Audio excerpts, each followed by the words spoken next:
Amy, have you ever heard the phrases, you can have a personal relationship with Jesus, or it's a relationship, not a religion, or invite Jesus into your heart, or you have a God shaped hole in your heart only he can fill? I have. I grew up with those phrases. I I have mixed feelings about them depending on which one the phrase is. Personal relationship with Jesus, I do appreciate that. I think that had to be a grower though. That had to grow on me a bit as my faith grew and got deeper. The it's not a religion, it's a relationship one. I absolutely cannot stand that phrase. It creates a false dichotomy where one does not exist. And not only that, I once mentioned online that it carries the same vibe as those people who say that marriage is nothing but a piece of paper, and that's why they come up with the excuses as to why they refuse to make this very solid commitment of marriage.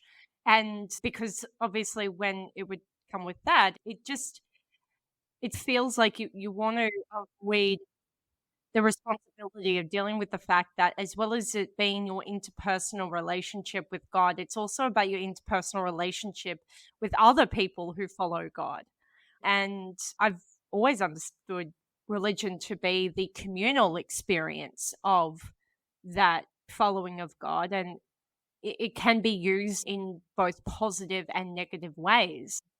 But there's a certain commitment to that communal life that's implied in the phrase that I think some people try to avoid, especially when it comes to accountability. Uh, yeah. It reminds me of the I'm not like other girls, but But for yeah, religion. it's That's what I think of when I hear it. yeah, it's a bit of a and that's a bit it's a bit pandery. Like it's a bit pandering and no one likes pandering kind of thing. There's the invite Jesus into your heart um always struck me as a bit vague. And I think this was one of the, when I did finally go into doctrinal stuff, it was one of the things of the more contemporary evangelical expressions of Protestantism that I couldn't quite square with, because very often it's used as a way to denote repentance and starting your life over. And it just meant that I very often would have repeated altar calls because I wasn't sure where I stood every time I did a sin. And I think yeah, there's a place for it. Obviously, it's about opening yourself up in that sort of surrendering faith, because it is a leap of faith to believe in what Jesus said about himself and to follow him. But the way it's often framed, in the context it's often framed, can make things a bit, the god-shaped, you have a god-shaped hole in your heart for him to fill, as Archer would say. Oh my god, phrasing. I'm sorry, we need to come up with a different way to describe this, because unfortunately, it has implications that I've seen being absolutely lampooned online because by people who don't understand the internal communications that we have within our Christian communities when we're discussing this.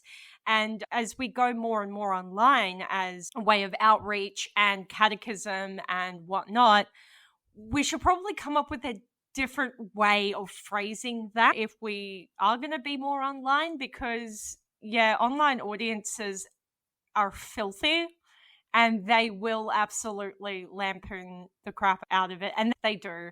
But that said, I get what the concept is trying to convey. It's this idea that, you know, often in life we search for meaning and we can't find it in things that we try to fill a void. And the idea being that, yeah, God will is the only one who really can be sufficient to really help you through a lot of those trials and that void in your life. But yeah, like I said, there's probably a better way we could look at rephrasing that term. Yeah. So I I mentioned all these because they're some of the most frequent phrases that come up when I asked autistic people, what sorts of things do you find very confusing about popular conceptions of the Christian faith? And they will often say these phrases and just say, I don't actually know what these mean. What are the actual Yeah. mechanisms for these? And like, how do you know? And all these sorts of things.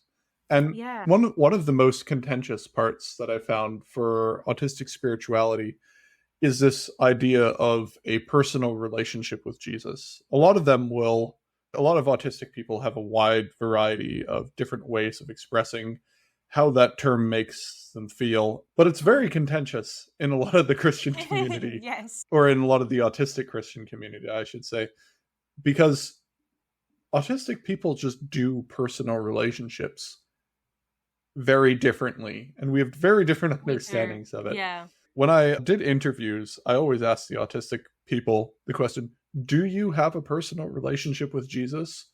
Or is this question even coherent to you? And here's how they responded. It's something that logically makes sense that Jesus was a person that you can have a relationship with. God is an entity that you can have a relationship with. But at the same time, for me, God is so beyond my understanding that it is hard to have a direct relationship with him. I would say that I do have a relationship through prayer and through fasting and through practice, but it would be almost like trying to have a relationship with the universe. It is so vast and beyond your comprehension that what does that relationship even look like? For me, where I start to have a more personal relationship with God is through the saints, who I can much more directly understand. I can understand their lives and their struggles, and they are people I can go to through and for prayers of intercession to help link me to God and help bridge that gap between something that I can't even begin to fathom. Yeah, it's a strange one. It's hard to pin myself down almost. So I still certainly consider myself a practicing Christian. I attend church when I can. Unfortunately, my job often requires me to work Sundays, but that's another issue. But yeah, I enjoy attending church, being part of Christian fellowship. However, a lot of the aspects of Christianity, particularly Western Christianity, such as personal relationship with Jesus, I don't particularly relate to. I'd say I don't really relate to God in a personal way at all, not for lack of trying, which in some people's eyes would perhaps make me not Christian at all if I don't have that relationship with Jesus. So yeah, I suppose I'd say I'm certainly a practicing Christian. I try my best, but I often call myself religious but not spiritual. I think it's something I have struggled with. I remember having conversations with my husband, and if I was worried or praying about something, and my husband would just be like, "Oh, just give it to God. God's got it covered. You know, Jesus knows." And I'm like, "But what does that mean? How do I do that?" And it was really interesting because he really struggled to explain how that worked to him. And yeah, and I think particularly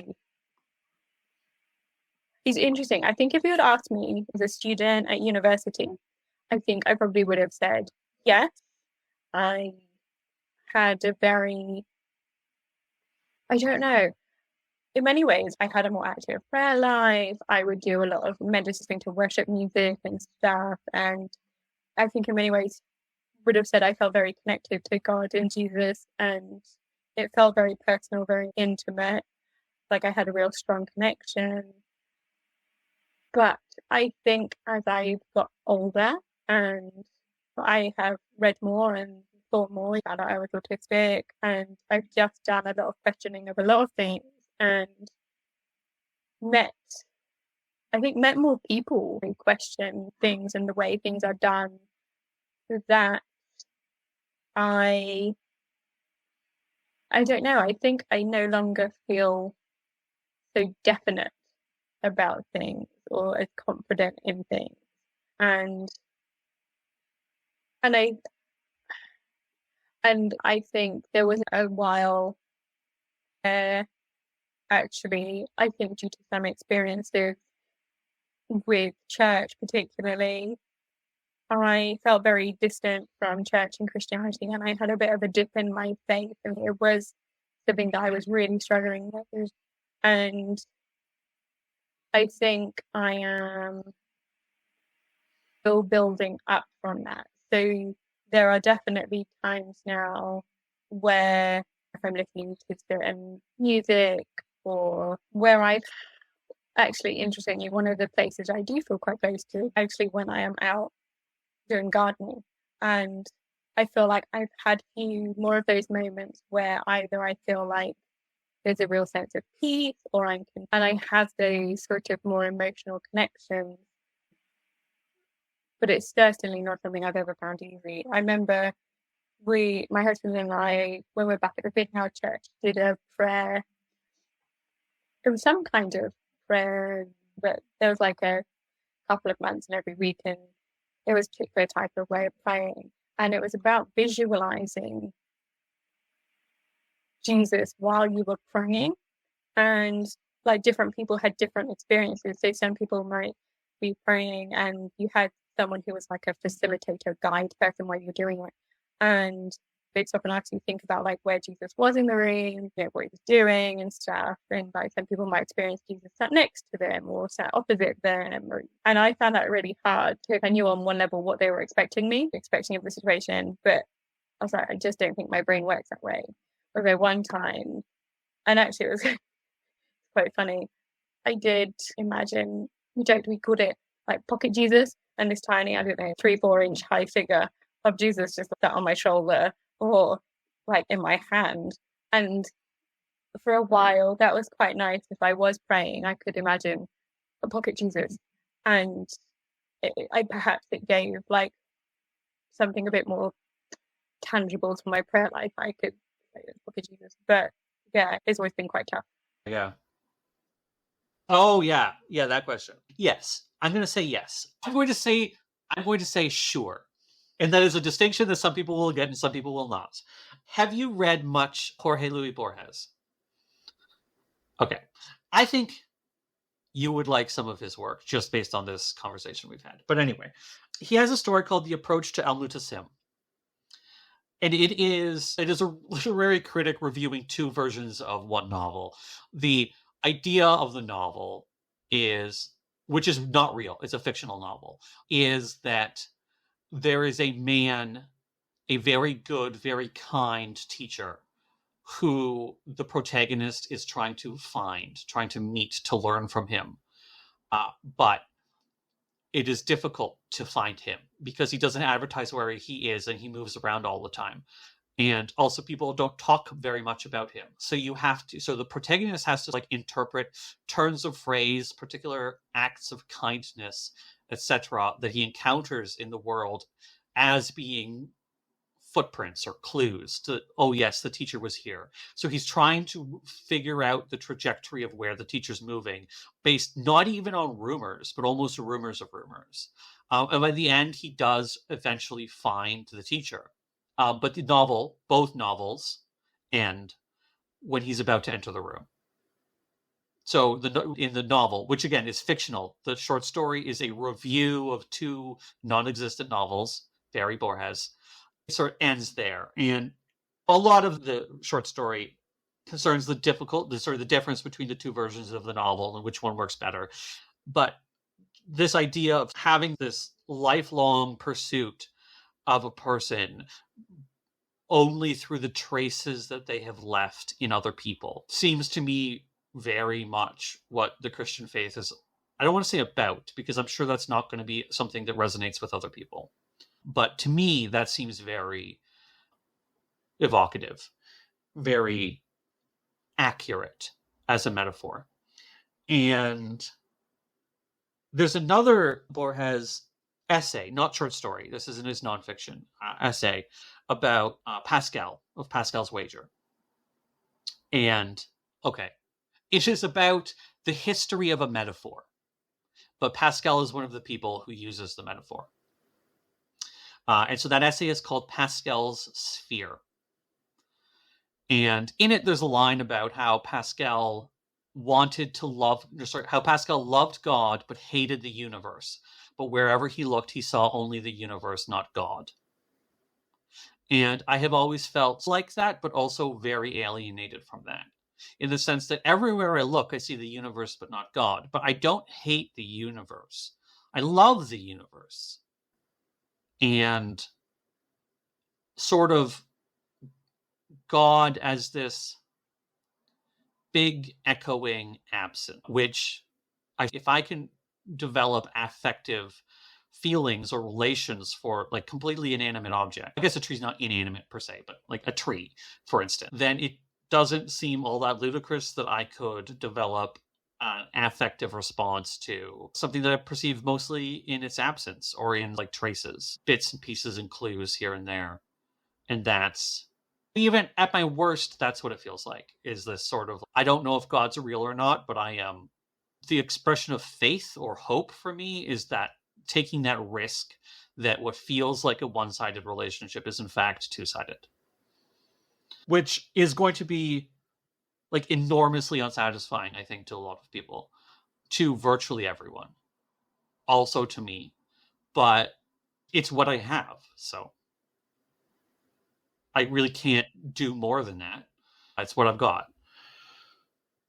I don't know. So I think of it like, this is going to be demeaning, but I think of it as like a relationship with a pet, or a parasocial relationship with a YouTuber or something. Like, it's only in that it's very asymmetrical, but I hope that doesn't mean that it's not real. But it's a hope, not a certainty. It makes sense to me. I can understand it as a concept. It's not how I would ever describe Christianity. And it's not because I think it's unimportant. It's not because I think God doesn't care. It's not because I think we shouldn't care about God. But relationship it's language that we only know through experience, right? And the relationship that we have with God is not, categorically not, like the relationship we have with other human beings, right? And I think sometimes it's a misleading analogy that comes from a good place, right? We're meant to realize that God cares about us individually, but that doesn't make it a relationship exactly analogous to human relationships. And I think, for me at least, I try and input that and it just doesn't parse. I've really struggled with this idea of a personal relationship with Jesus or God my whole life. It's never really made sense to me. Maybe partially because I struggle with personal relationships in general, but especially since, like, I think I'm pretty convinced that Jesus was a historical figure. Like, I'm fairly convinced that he did exist. But a lot of my perception of Jesus is more of like him as an activist, or like not a political leader, an anti-political leader, and less of, I think about Jesus a lot similar to how I think about like Martin Luther King, right? And then the idea of the divinity of Jesus is something that I feel like I've stepped away from that concept pretty strongly. And I didn't have a personal relationship with Martin Luther King, even though I believe a lot of what he talked about. And I don't know that I would claim a personal relationship with Jesus either. It feels very awkward because my perception of Jesus, God, the Trinity, it's, yes, I understand Jesus came to earth to become a human and die and was resurrected and went to heaven, but I don't see him as a human or as a person, because I just see him more, okay, he's God, he's up there now. Yes, he came down to be human, but he's not human right now. So whenever people ask that, especially when people are evangelizing, I'm like, yeah, especially since I'm still trying to figure out my faith, I'm just like, yes, I have a relationship. I'm not sure what you mean by personal. I know Jesus. I believe in him. But what do you mean by personal? Because he's not a friend. Okay, he's not like a person I can talk to. He's not someone like you can have a human relationship with. This is more like a worship, like spiritual. Okay, pray to him, believe in him, depend on him, etc.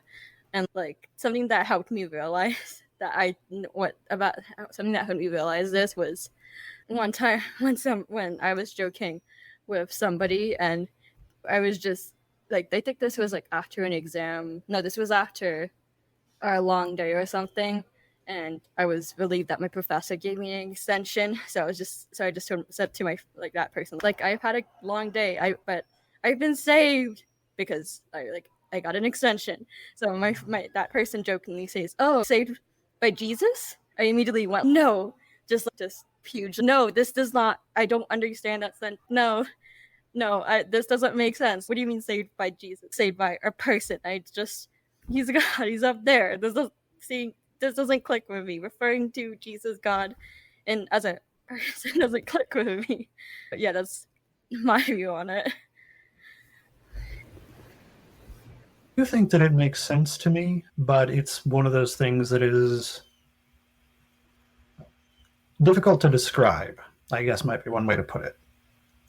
Because I have enough trouble relating to people who I can see with my eye. So I have struggled a lot with, like, when I'm around people in the flesh, I can pick up, at least in some limited fashion, feedback on how our interaction and relationship is building up.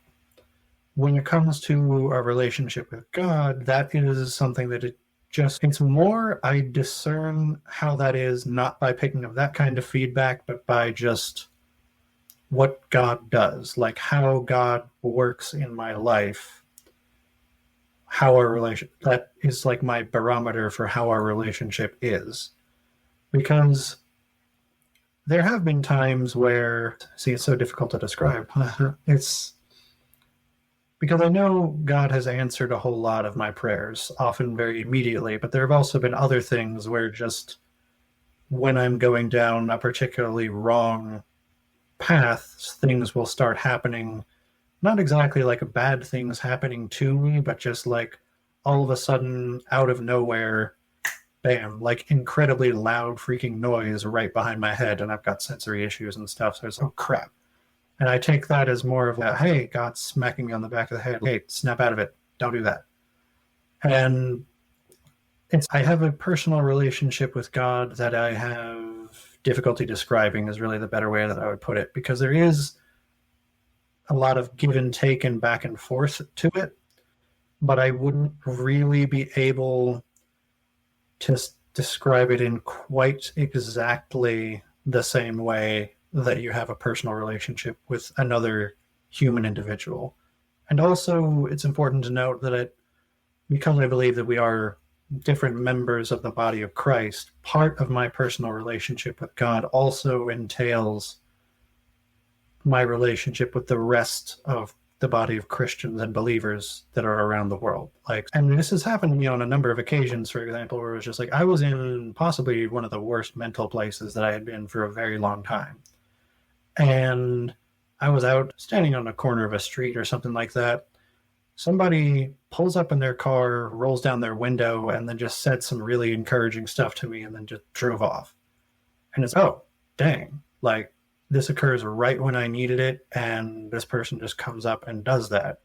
And to me, that is God working through somebody to comfort me in a time when I'm suffering. So this is a very personal thing for me. I've also had some other things that I don't really want to go into in too much detail that were more the opposite of that, but we live in a world of, shall we say, two spiritual sides.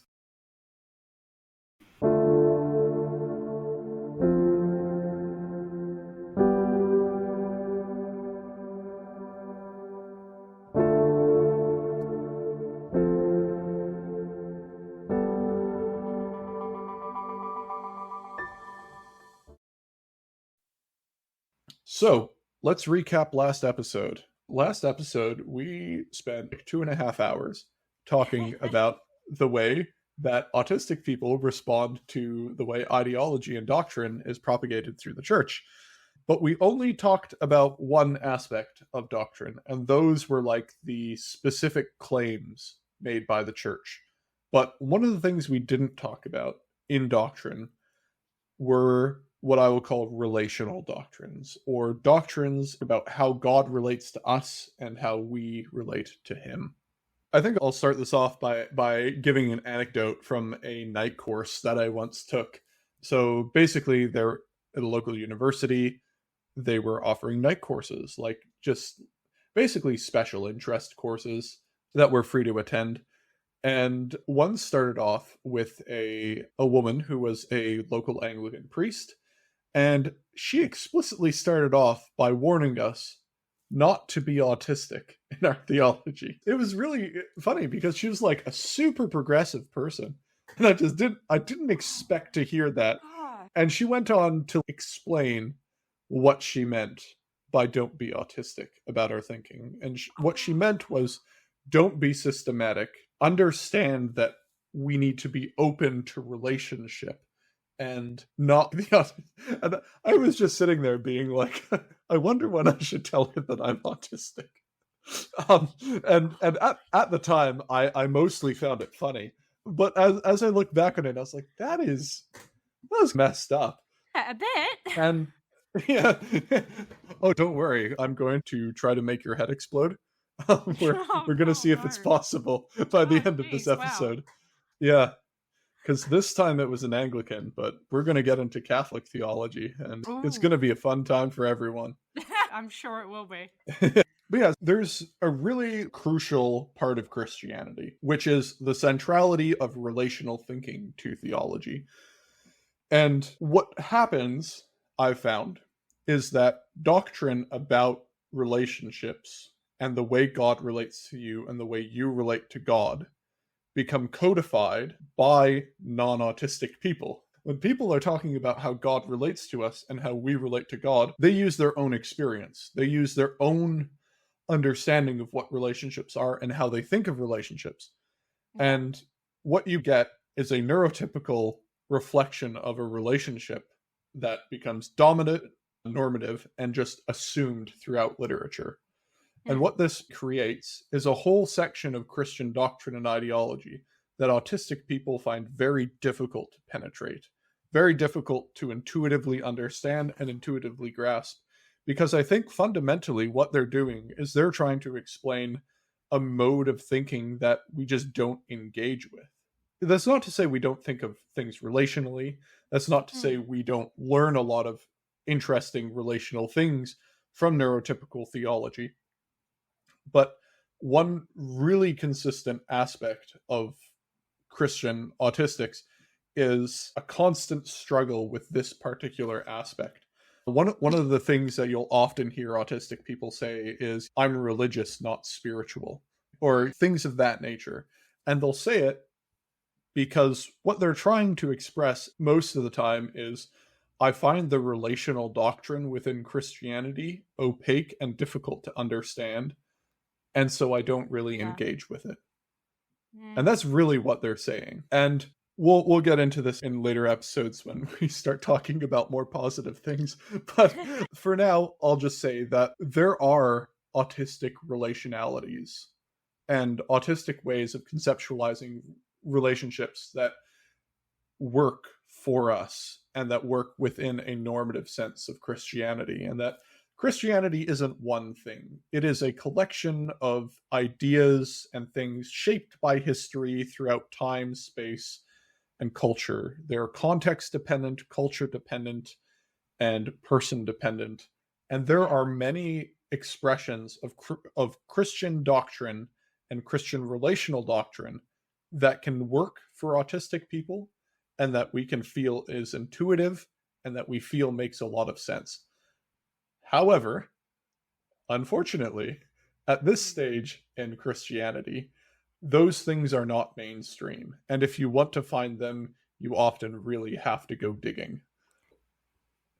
Let's talk about the mainstream. Let's talk about what most people get by default when they're learning about Christianity.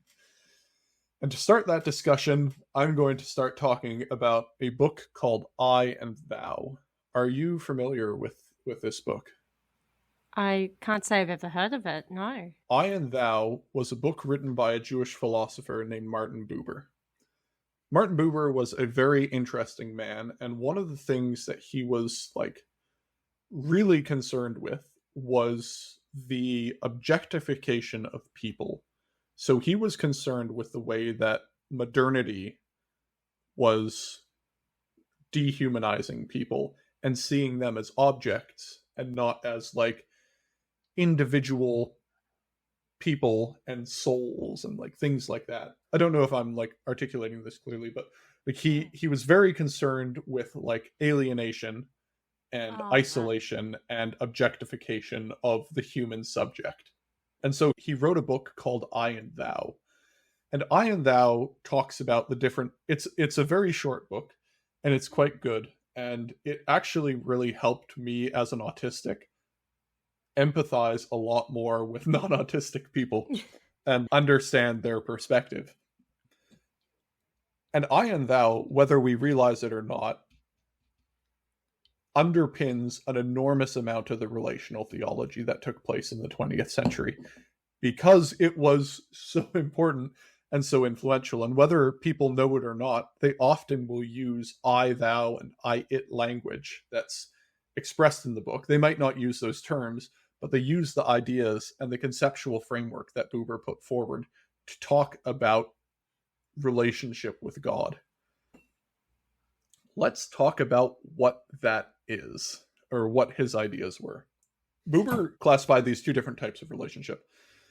And he talked about the I-it relationship and the I-thou relationship. And the I-it relationship is the relationship in which most people engage with most other people. So if you think of that, like you go to a restaurant, you're greeted by a person, that person guides you to your seat, you sit there, someone takes your order, they say, what do you want? You tell them what you want, and they bring it out to you. That whole process involves an enormous amount of different human relationships and human interactions. But in the vast majority of those interactions, you're not thinking of these people as fully fledged human beings with thoughts, desires, and things like that. What you're mostly seeing these people as is a means to an end. Like you're at a restaurant, you're there to get food, and while you're not being cruel or callous towards them, it often like doesn't occur to you that these people have inner thoughts and dreams and things like that. And while maybe it does, but like in general, what you're doing is you're interacting with the person as though they were an object. It's not quite that bad. Like people often misunderstand it when I'm trying to explain that. But like you're seeing your like you treat the person as an analyzable, quantifiable thing. This person is a waitress, their name is X, they do this, they're in this position, they're moving from here to here. They will ask me what I want for food, I will tell them, and it's all like the things you know about them are discrete, measurable, and understandable. And that's how we deal with most people. But then there is this other type of relationship, which is the I-thou. And I and thou is very difficult to properly articulate and explain, because to explain this relationship is to misunderstand the idea of the relationship. So an I and thou is a relationship that transcends analysis and objectification. It's a relationship where you are simply present with the other person and you are not thinking of them as an object, but they are a fully relational human being with you in one place and them in another. And I'm probably doing a really bad job of explaining this because I don't have a super firm grasp about what this means. I can't not think in the form of crunching numbers and just like brute force data analysis. But there are these types of relationships that transcend the modality of people as a means to an end.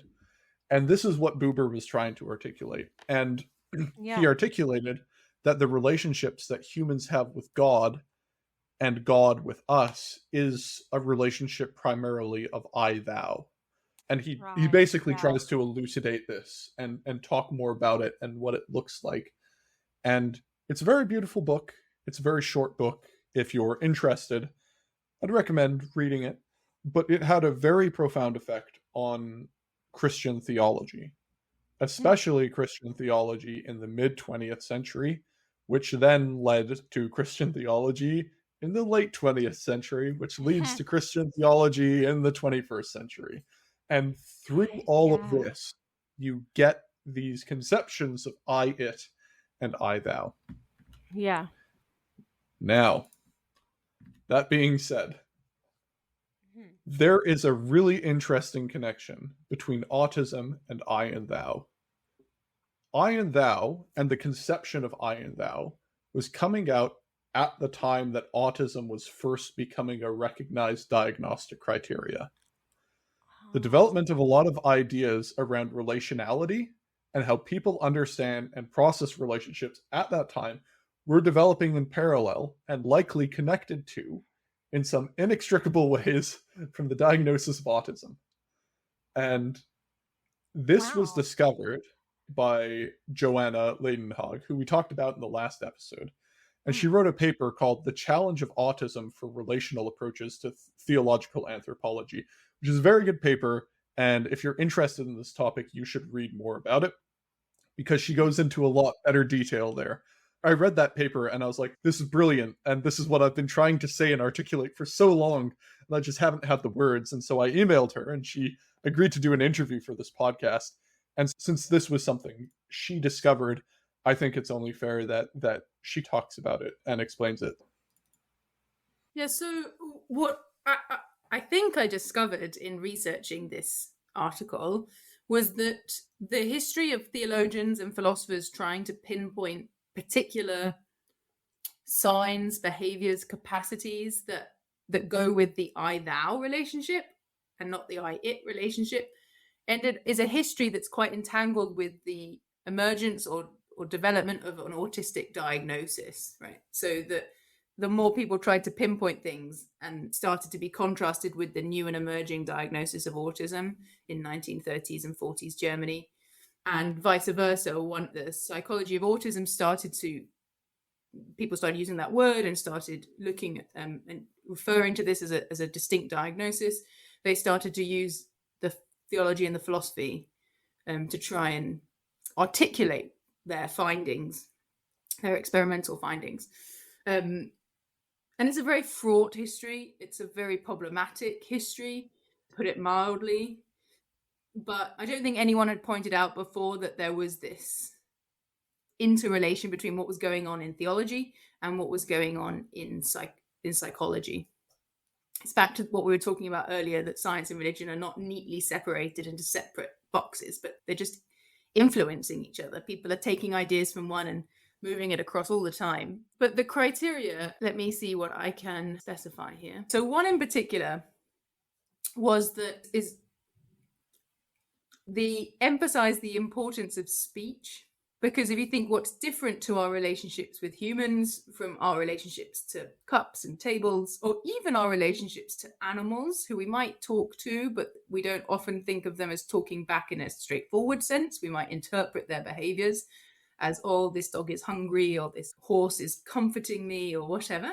We have to interpret it a bit, though. With humans, we can speak in a more direct way. We can understand words and these linguistic symbols, and we can speak back. But this obviously becomes a problem if people don't use language in the same way, or if they're non-speaking, if they're mute, or even in some cases if they speak a language that we don't know, though presumably if the possibility of learning a language is enough to overcome that challenge. But for people who don't speak at all, either choose not to or can't, suggesting that speech is what makes you human is going to immediately become problematic. You're going to start thinking, if someone's not speaking, are they fully human? Which I think isn't even a question that we should open up the possibility to, really.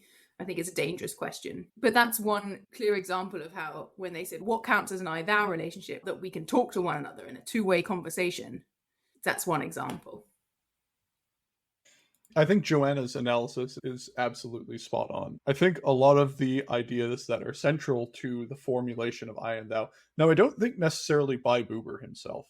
I don't think Buber was doing this. I think a lot of the people who started to build on Buber are the ones, like a lot of the Christians who started to build on Buber's work are the ones who are guilty of this, of like building on to this idea of an I-thou relationship. So the I-thou being like the good one, the important one, the one between us and God, being tied to specific cognitive abilities that are assumed to be uniform throughout humanity.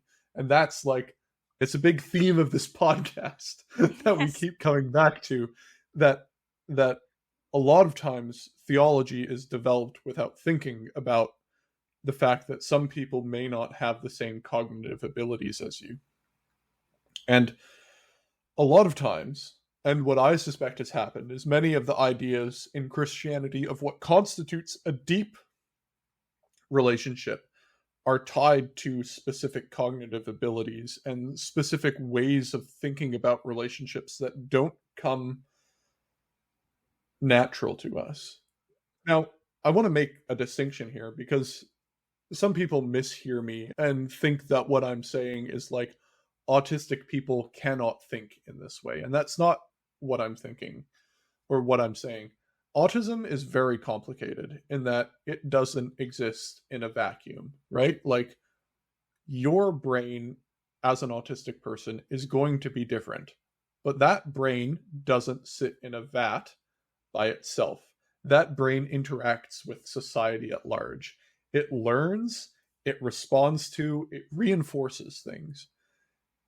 And a lot of the nature side of autism and the nurture side of autism, I don't think can be unlinked. I think they're like the lines between what's an innate autistic cognitive ability and what's a cognitive ability that has developed over time in an autistic person as a response to the world from certain other cognitive abilities is a really messy and difficult thing to unpack. So I'm not saying like autistic people are stuck like this or all autistic people are like this. The complexities of autistic cognitive abilities are very complicated and very nuanced. Like I just want to give an example of how some autistic people think about relationships to elucidate this idea. So I'll talk about myself. And keep in mind, this is not just a me thing. I know it's not just a me thing. I talk to a lot of other autistics, specifically autistics who work in computer engineering or computer science, who think about relationships in the same way that I do. So I do something called black boxing, which is a concept in computer engineering where you treat a relationship as a black box, meaning you don't understand what's going on in the inside of it. But what you do understand is the inputs that you put into it and the outputs that you get out of it. So basically, you put an input into this black box. The black box transforms that input somewhere into output. And the way that I learned socialization, so the first step was mimicry. So I just mimicked my brother. And then, as I was mimicking my brother, what I did is I would see how like different things I did would be understood and transformed by other people. So I would do things and then watch very carefully to see what happened and what came out. And then I would use that information to develop like an internal model of what sorts of inputs I could give and what sorts of outputs I should receive. Right. And what I basically did was like, I built this like internal logic board, like this internal like computing system, basically to explain human behavior. And the way that I began to understand people was not as people, but as complicated sets of logic gates and black boxes where you put in one input and then you get another output in a different place. And again, a lot of autistic, especially computer engineers that I know, have this exact same experience and go, wow, I do the exact same thing. And like a lot of us discover computer science and go, wow, this is the most intuitive thing that I've ever done, because this is exactly how I live my life on a normal day-to-day basis. And I get people asking me, do you have a personal relationship with Jesus? And I think, how do I conduct personal relationships with people, just in general? Yeah. And I think of myself as sitting in front of a nuclear control panel. So when I think about the deepest relationship I have, it's with my wife, who I have been with since I was 19. And we've been married for many years. We have a child together. We have a very close relationship and we work very well together. But if you ask me, how do you conceptualize your relationship with your wife? Like, how do you think about it? I literally think about it as though I'm sitting in front of like the metaphor I use is I'm sitting in front of a nuclear control panel for a nuclear reactor. And my job is to analyze the various screens that are there and make sure nothing's overflowing and make sure everything's properly functioning. And if something stops the function, then I need to know what buttons to press in the right order to undo the thing. And that's just how I think about it. And that's for me, this is fulfilling. This is deep and this is loving. It's just a very autistic way of thinking about it. And so when I think about personal relationships, I think of my wife. And someone asks me, do you have a personal relationship with Jesus? And I go like, it's that like Windows XP error sound you get, like that. That's what I feel when I hear that question, because it's like the way that I have learned over time to interact with people and the way that I have learned to see people and see my relationships with people is so heavily dependent on being able to control inputs and then tangibly understand outputs that I don't know if I can say I have a personal relationship with Jesus. But I can, if you ask me, are you a disciple of Jesus? I'll be like, yeah, of course. Sure. Like, I'm Christians. That's what we do. But as soon as you put in the, do you have a personal relationship? My mind goes completely somewhere else, because I have this way of thinking about people and relationships that I only realized like when I was a young adult, most people don't have. Like, I realized most people don't actually think this way. But it was when I was dating my wife, we were dating long distance. And so we spent most of our time just talking to each other over Skype. And I remember asking her something and then just being very confused by what she said and being like, wait, you just have this like intuitive sense of it. What are you talking about? No, you don't. It doesn't make any sense. And I just remember it like triggering like a mini crisis of being like, wait a second. What I just thought is that this is how everyone sees relationships, and they're just a lot faster at it and a lot more intuitive at it. And the reason, and like me being autistic means I'm just slow at it. And then I realized that nope, wasn't even close to the case. Normal people don't think like me. And like my observations from talking and discussing with people, autistic people, like religious or not, shows that a lot of us heavily skew in favor of what would typically be described as an I-it understanding of relationship. And I think most of us spend most of our time in I-it land and are pretty happy to stay there and have carved out our own specific niche in there. And I don't know the exact reason why. And that's not saying like an autistic person can't engage in an I-thou relationship. That is explicitly not what I'm saying. No. What I'm saying is that autistic people, because we often process data differently, again, not everyone does the black boxing thing. That some autistic people do that. Others, like Amy talked about in the last episode, very much I call that like the anthropologist method of understanding, where You're like, I had one autistic woman explain it to me how she was really inspired by like Jane Goodall, who was Oh my observing the goodness. chimps, and she was Yes. like, yeah, I immediately related to that, and I was like, I'm essentially Jane Goodall, but for my second grade. I think as well, because there's some commonality with, like, for example, with the more anthropological approach, the whole observing the input and the output aspect of it definitely factors in that more anthropological way of navigating relationships. But yeah, not quite the extent that the black boxing method does. It's interesting, actually, because you mentioned with your own relationship with your wife, because for me, like, I can be a very emotional and passionate person, but only to an extent. And I find that there's a certain settledness and stability that I desire in my personal relationships.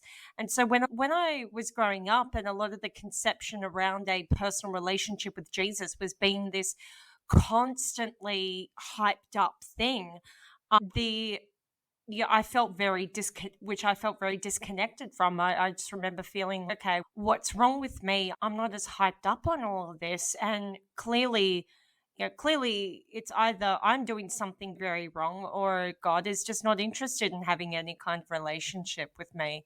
But then I had to realize that a lot of the way that I, as an autistic woman, desire a relationship, I'm not exactly a huge fan of overhauling my entire life, which is ironic because I am currently in a long distance relationship where a lot of overhauling of our lives is going to have to occur if we're to close that gap. And my boyfriend is on the autistic spectrum as well. And again, there's a certain, to me, a deep relationship is like wearing a comfy pair of shoes. It gets you through life in a way that fits what you need, and also makes you be able to be active in getting to where you need to go and what you need to do to serve the other person.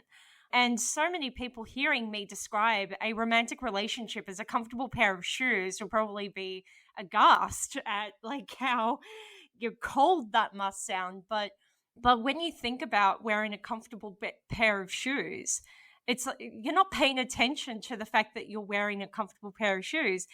But the only time you notice you're wearing a pair of shoes is when they're not a good fit and when they cause you problems. And you don't want that. You don't want to notice your shoes then. And I think for me, it was having to learn to appreciate that a truly deep relationship is, for the most part, going to have this sense of stability and settledness within myself that brings peace. And in fact, so what if people on the outside looking in hears me describe my relationship with Jesus in such a way? So what if they have an issue with that? But if it helps me understand and conceptualize who he is and what he wants from me, and more importantly, actually develops said relationship, then I'm going to describe my relationship with Jesus as a good, practical, comfortable pair of shoes that is going to get me through life. Yeah, and I think that's a great explanation of the way a lot of us like look at relationships. And I want to be clear, I'm not an emotional robot. I might seem like I am, but like I still feel things. It's not like I don't feel things while at the center of the nuclear control panel. It's just the way I think about things. It's just it's some combination of the way that my brain naturally processes data mixed with the way that I've come to learn how to interact with the world, coming together in some weird, inextricable way to fundamentally shape and form the way that I see relationships. Now, I suspect, so I'm going to be very clear. I'm not a theologian. I don't do theology. I tried at one point and I got frustrated. And I've just given up. And I'm like, you know what? I should stick to just doing data analysis because that's what I'm good at. But I think it is wrong to say that autistic people stay in the I-it space. This is where I come to it. I think that what there actually is, in what is typically classified the world of I and it, there is actually an unrecognized or heretofore unrecognized autistic thou within what is classically understood as I and it. There is a form of autistic understanding of the I-it relationship that is to the autistic person an I and thou relationship that may not be recognized by a person who isn't autistic, but is something that can be recognized by an autistic person. And so autistic people do have deep relationships. They are just deep relationships in autistic terms, which might not be recognizable and understandable by a person who is on the outside, and is not articulated, as of yet, inside Christian theology, as far as I can tell. Yeah. And maybe someone listening to this who is smarter than me, who can do theology, can do work with that. I don't think I can. But I think that within I and thou and I and it, there is another category that I will call the autistic thou. And anyway, I'm just going to throw that out as a thought as we talk about all of this stuff, because I think understanding that is a solution to a lot of the problems that we're about to talk about. Yeah, there's often a lot of misunderstanding as to how we express deep relationship with others, especially as we develop, as you call it, the autistic thou, because we, like I said, I mentioned about how I describe a deep relationship as a decent pair of shoes that will get you through life as you need it. And a lot of people would construe that as rather cold, but I think a lot of autistic people would understand what that means. This is the person or the people, the community that is going to be, they're going to be the right people for me. They're going to be my support. They're going to be and they show appreciation to me. That there's a peace when I am around this person or this community. We bring out the best in each other. We can be truly ourselves, our unfiltered selves around each other. And I think that last point especially is so important, because a lot of the times the way we relate with each other is very different to how neurotypicals relate with each other. I know, like, just thinking with my boyfriend and myself, when I went over to the States where he lives to visit him, and I was sick for a couple of days, just the weather was just so cold and my body just did not adjust well to such a shock of cold. So I got sick for a couple of days and had to stay in. And we spent those 2 days marathoning through Avatar: The Last Airbender because it's one of his favorite shows. I tell you what, I was probably one of my most at love sort of feelings, watching him so enthusiastically watching along and pointing out what details I had to look out for because it would be important later on, and just asking if I wanted to watch the next episode. There was this gleefulness to him, this almost childlike, like just inner joy that came out from him. And I realized in that moment, it must be because he feels safe with me to do that. And a lot of people on the outside looking in and be like, it's just a couple of people hanging out and watching television for a solid 12 hours a day. They don't think intimacy when they think of that. But for us, that was our intimacy. And I think that a lot of autistic people in these deep relationships, that is what it looks like. And I think as we go further in this podcast, it will describe various ways in which what it's like in a Christian context for us to be in deep relationship. Yes, this segues excellently into my next set of points, because I think what you're talking about there is absolutely spot on to what I want to try to express, which is that autistic affection, from the outside looking in, can often seem very impersonal and cold. But we talk about the 5 love languages. I mostly think that's BS, but if we talk about the autistic love languages, we do things like info dumping and parallel play and sharing objects of interest. And these to us are, it's hard to express, but for many people, dryly lecturing your wife on the specific events of the naval battle of Stockholm and, does not look like affection, but to me it is. And there is a form of autistic, I guess, euphoria that comes from scratching that deep itch of getting to your special interest, but not just getting to it, but expressing it to another person who wants to hear it. It's the greatest feeling in the world. And I don't think most people know what that's, just because they don't have our brains. They don't have the socialization we had.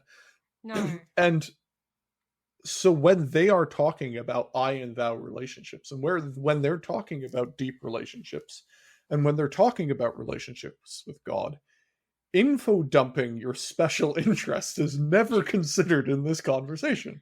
No. And I just think that's important to highlight as we go forward.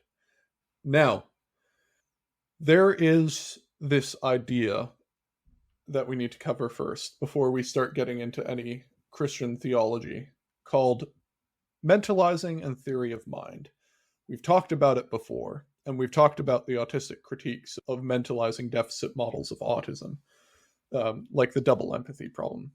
The theory of mind, or mentalizing, for those of you who don't know, is your ability to conceptualize the mental states of other people. That is often called theory of mind, but then there is this other thing. And this other thing is called higher order theory of mind, and often also called triadic joint attention. That is going to be heavily referenced in the stuff we're about to cover, and so it's really important to talk about it, and really important to understand it, and to also realize that autistic people often have deficits in things like triadic joint attention. So rather than me trying to explain it, I asked Joanna about it because it features quite a bit in her paper, and I think I'll just let her have a go at explaining it. Yeah, so a joint attention is when two people are attending to or giving attention to either each other, that's dyadic joint attention, two-way joint attention, or giving attention to a third object. So a simple example is when you go to the cinema with a friend, you have a slightly different experience, the claim is, than if you go to the cinema alone. Now, you can watch exactly the same film at exactly the same cinema and sit in exactly the same seat, but the kind of knowledge that your friend is also watching the cinema, watching the film with you, will have very small changes on how you experience the film. So you might laugh a bit more at jokes because you're expecting them to laugh with you. Or you might turn and look at them when something shocking happens. Did you see that? So that's one example of triadic attention that I think a lot of people will be able to relate to. Yeah. So triadic joint attention is a really important concept to talk about. So it's like not only your ability to intuitively understand another person's mental state, but also your ability to have your perception of something change because of your subconscious understanding of the other person's mental state while you are engaging in another task. So like it's called triadic because there are two people and a subject, and your attention to that subject is changed by the fact that someone is also experiencing that same object that you're experiencing. Yeah. Hopefully that's clear. Even if we don't talk about So a lot of people suggest that autistic people do have deficits in triadic joint attention. I'm not sure what I think about that. Personally, it sounds right. I can maybe think of some times where I felt that, and I can think of some times where I think it mattered. And you know what you were talking about, watching Avatar with your boyfriend, but the fact that your boyfriend was watching it with you made it better than just watching it by yourself, because you were able to see him enjoy the Yeah. thing as well. I'm not Yeah. sure if that's triadic joint attention. Yeah. I don't know. It's oftentimes when I'm talking about these types of things, I feel like a monochromatic colorblind person trying to explain what red is. I'm just not sure I'm the best equipped to try to Yeah, explain these things, because I certainly personally feel a deficit in this. And I know a lot of other autistic people feel deficits with this. But yeah, I think in some respects it can depend on the context as for autistic people as well. Like we might have the triadic joint attention deficit. It might feature more where if people are going into a situation where it's, oh yeah, this movie just came out, neither of us know what to expect going in, versus someone. So like in my case, I had absolutely no real motivation to see this show, Avatar: The Last Airbender. Like I remember it was out when I was in high school, but one, I would not have been allowed to watch it due to its at the time I was in a church that very much controlled what media we could consume, and Avatar: The Last Airbender was just not an okay show in that world. But also I was in high school at the time it came out, so I was already a bit older for its target audience. But it's not that I had no interest in it. It's just it was never on my radar. So to have someone so enthusiastic and really wanting me to engage with it was what enhanced the experience. That might not necessarily be TGA, but it certainly was an enhancement to the experience of watching it, because I also got to watch my boyfriend being absolutely excited to be able to show it to someone for the first time. And so I would suppose there are aspects of that. But yeah, like you said, it's like trying to convey a concept to someone who can never really actually perceive it. yeah, and I think there's probably like a spectrum of triadic joint attention where there's low levels of it, medium, Yeah. high, and gradations in between. That's beyond the scope of this podcast. Yeah. The specific cognitive mechanisms and neurology is far beyond my actual expertise, so I'm just not going to talk about it. But regardless of whether or not triadic joint attention or mentalizing deficits or any of that stuff actually affect autistic people, I think it is really important to point out a few things, which is that like autistic people are far less likely to be affected by peer pressure and group social dynamics. So this is the experience of most autistic people, but this has also been shown in many studies that autistic people are less likely to take place in antisocial behavior, even if there's peer pressure. And there's a study that was trying to see how autistic people would react to being asked to do certain tasks which they deemed to be unethical. And they found that autistic people weren't actually moved from doing things if they knew no one would watch them. But most people, if they knew someone would watch them, they're less likely to engage in antisocial behavior. But autistic people were just across the board less likely to engage in that same antisocial behavior, regardless of whether or not someone was there with them. Goodness. It was funny because in that paper is actually like, this shows that autistic people have deficits. It's just Yeah, it was it's such like, a bizarre thing. Like it's bizarre. Yeah, I think they said it was something like ethical and moral rigidity, and Yeah. which carries a weird connotation to it. Yeah, it's just, yes, doing the correct pro-social thing, such a deficit. But yeah, so anyway, we're far less likely to reflect, we're also less likely to reflect the emotional states of other people around us, or let the emotional states of other people around us affect our analysis of things. We're definitely not immune to it, but we're a lot better at not letting it affect us. And like my whole point here is that autistic people don't tend to socially feed off of the emotions and the emotional states of people around us in quite the same way that most people do. We still do it to some extent. It's just definitely a lot of a weaker pull for us. Yeah, again, I don't know if this actually maps to triadic joint attention or mentalizing, but we're going to talk about those topics. Intuitively, I think it makes sense, but again, I'm not a neuroscientist. I can't comment on that. But what I can comment on is what I call the universal experience of Christian autistics. And rather than explaining it myself, there's actually a CNN article called Mr. Spock Goes to Church that does a very good job of explaining this feeling that I call the universal autistic Christian experience, because I think every single one of us has had this exact thing happen to us. Here it is. My father is a pastor, so I was in church a lot, multiple times, each week, every week. I found myself wishing I'd be moved by the worship music, or that I could shut off my skeptical mind during the sermons.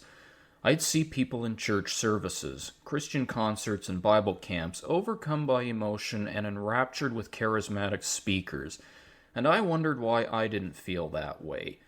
Why did I always feel like a cold observer? After going to college, I was convinced my lack of feeling meant I was missing something, spiritually. So I joined charismatic Christian groups in which emotional manifestations of the Holy Spirit are common. I desperately wanted to have what they had, an emotional experience of God's presence, and asked them to pray over me. It didn't work.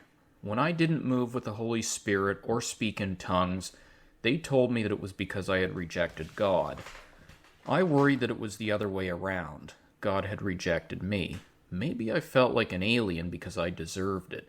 I deserved to be alienated irretrievably and forever far from God. I tried to pray, read the Bible, and do all the right stuff, but I still felt out of touch. I wondered if I was so broken, such a misfit, that God simply took a look at me and decided to move on. I wish I'd known then that I was an Aspie. The experience of going to a worship concert and having everyone be really into it and really moving with the crowd while you sit back and be like, what is wrong with everyone, is an experience.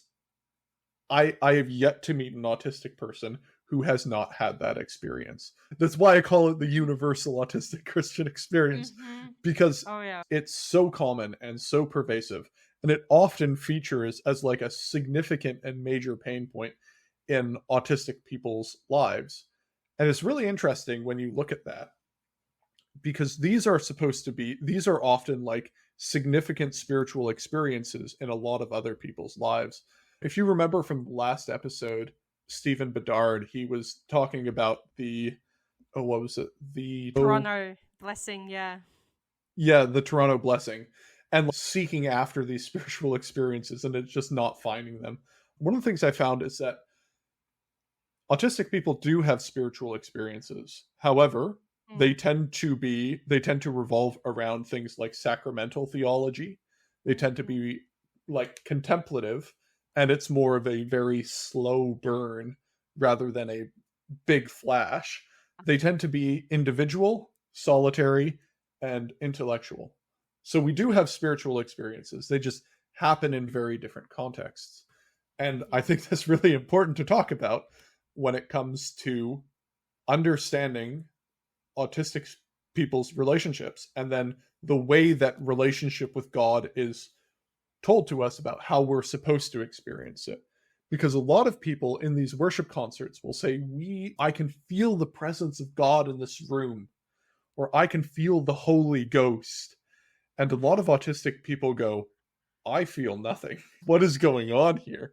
That was exactly my childhood, and just for years questioning what was wrong with me. And it's interesting reflecting back on that clip of Mr. Spock Goes to Church. I remember that feeling of, have I rejected God? No, I was just unaware of it. And it can be very isolating, especially when you don't know that you're autistic. Yeah, and like, I think this is important to understand because these worship experiences are done. I don't think so. I just want to be very clear. I don't think people who have spiritual experiences at these worship events are doing a bad thing. I don't think their experience No. of God is invalid. That's not what I'm trying to say. What I'm trying to say is autistic people often don't have the whatever cognitive structures that allow you to engage in those events, whether they're innate, socialized, or a combination of them. Whatever it is, autistic people often don't have that. Yeah. And when you think about like things like triadic joint attention, I think of those worship concerts as just one giant piece of triadic joint attention. It's not triadic Yes. joint attention. It's like thousands of things. And the Yes. reason you're feeling that way is because all of the people around you and you're feeding off of their mental states and they're feeding off of yours, and it turns into this like this unstable feedback loop. That's not meant in a negative way. That's like an engineering term. Like it where like it exponentially, because people are feeling it just exponentially builds on each other. And I'm not saying God Yeah. can't use that. I'm not saying that's not something where God is present. I'm just saying that autistic people often don't experience that because our understandings and the way our brain processes relationships is just on a completely different plane. Yeah. And I think this is important to understand because a lot of theology is done assuming that you just have these types of cognitive capabilities that I think we can pretty firmly demonstrate a lot of autistic people don't have. Again, that's not to say if you're autistic and you're listening to this and you hear and you have had that experience and you hear us talking about it, like your experience is not invalid. Like we're not saying you're not autistic or something like that. It's just in general, we don't have these types of experiences. And I think it's largely because of just our cognitive abilities. And again, when Christians do theology without thinking about the wide complexities of human experience and the wide differences between the experiences of relationships between autistic people and non-autistic people, I don't think this is the non-autistic people in some sort of covert like organization trying to figure out how they can like make autistics feel really terrible at worship concerts. I just think, like most things that we've been talking about in this podcast, it's an accidental oversight that most people just do because they assume this uniform cognitive ability within Christianity. And whenever we talk about God, we're always pulling from like a bunch of sources. Like you're pulling from scripture, you're pulling from church tradition, you're pulling from your own ability to reason, and you're pulling from your personal experience when you're doing theology. And one of these things, like your personal experiences, are heavily influenced by the brain that's interpreting them. And even like your analysis of scripture is heavily influenced by the brain interpreting it. Everything is just, you cannot escape your own neurology. And a lot of people don't realize this, and they think they're being objective, and they think they're talking about universalism, like a universal experience, and they're not. But talking about God just in general is very difficult. Karl Barth, who's one of my favorite theologians, he talks about trying to talk about God as trying to accurately describe a bird as it's flying. As you're talking about it, the bird's changing. It's very difficult, and you can't easily do it without heavily relying on metaphors and analogies from your own life and your own life experience. And if you read a lot of theology, especially a lot of theology talking about relationships, it automatically will go to metaphors of relationships between people. And we've done that. We've been doing that as we've been talking. And that's because that's just how people do it. However, when you assume that the way you experience relationships is like the way everyone experiences relationships, there are some problems. And the problems is that a lot of autistic people simply can't map and intuitively understand the analogies and the language that non-autistic people are using because they're describing an experience of relationship that's foreign to us.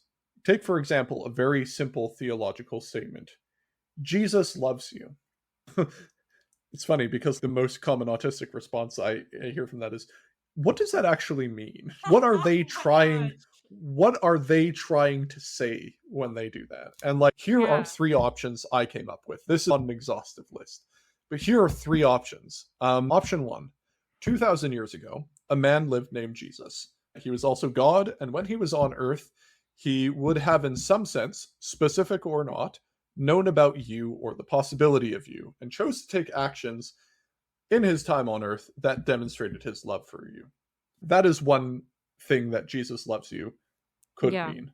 Option 2, there is currently a non-material or spiritual entity named Jesus with whom you are able to commune with through some sort of process, either thinking, speaking, or some other loosely specified way.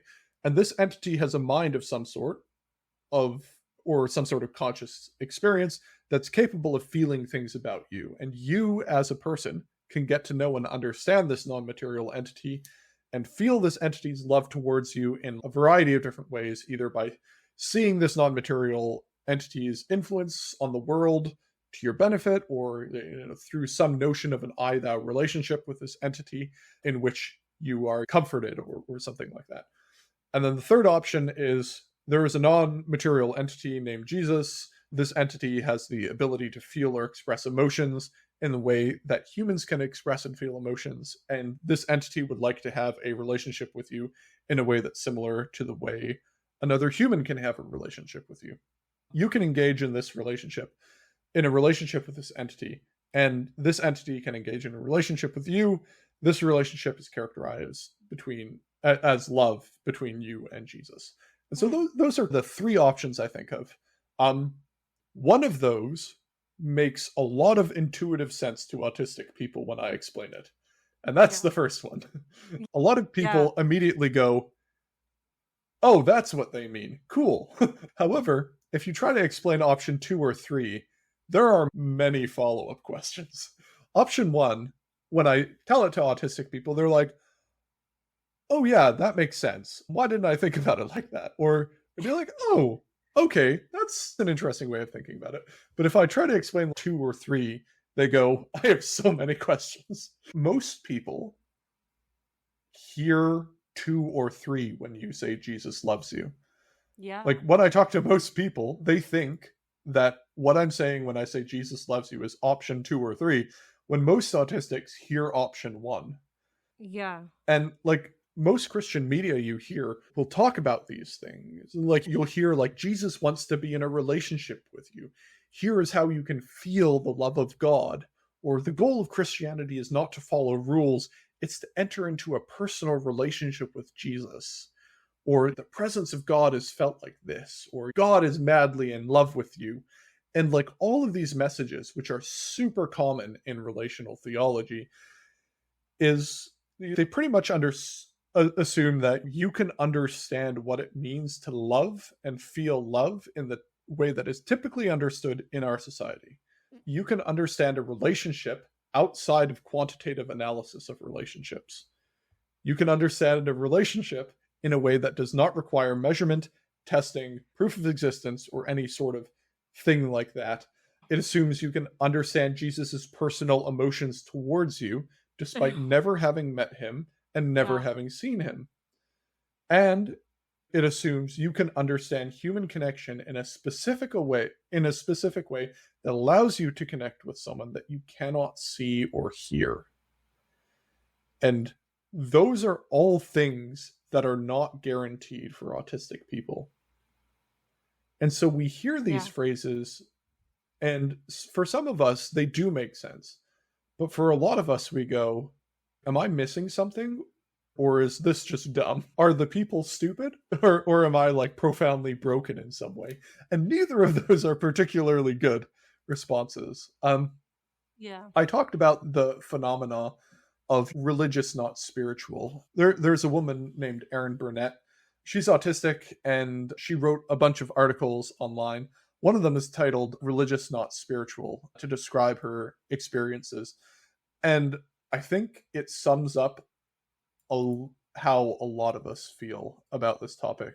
Here's a reading of her article.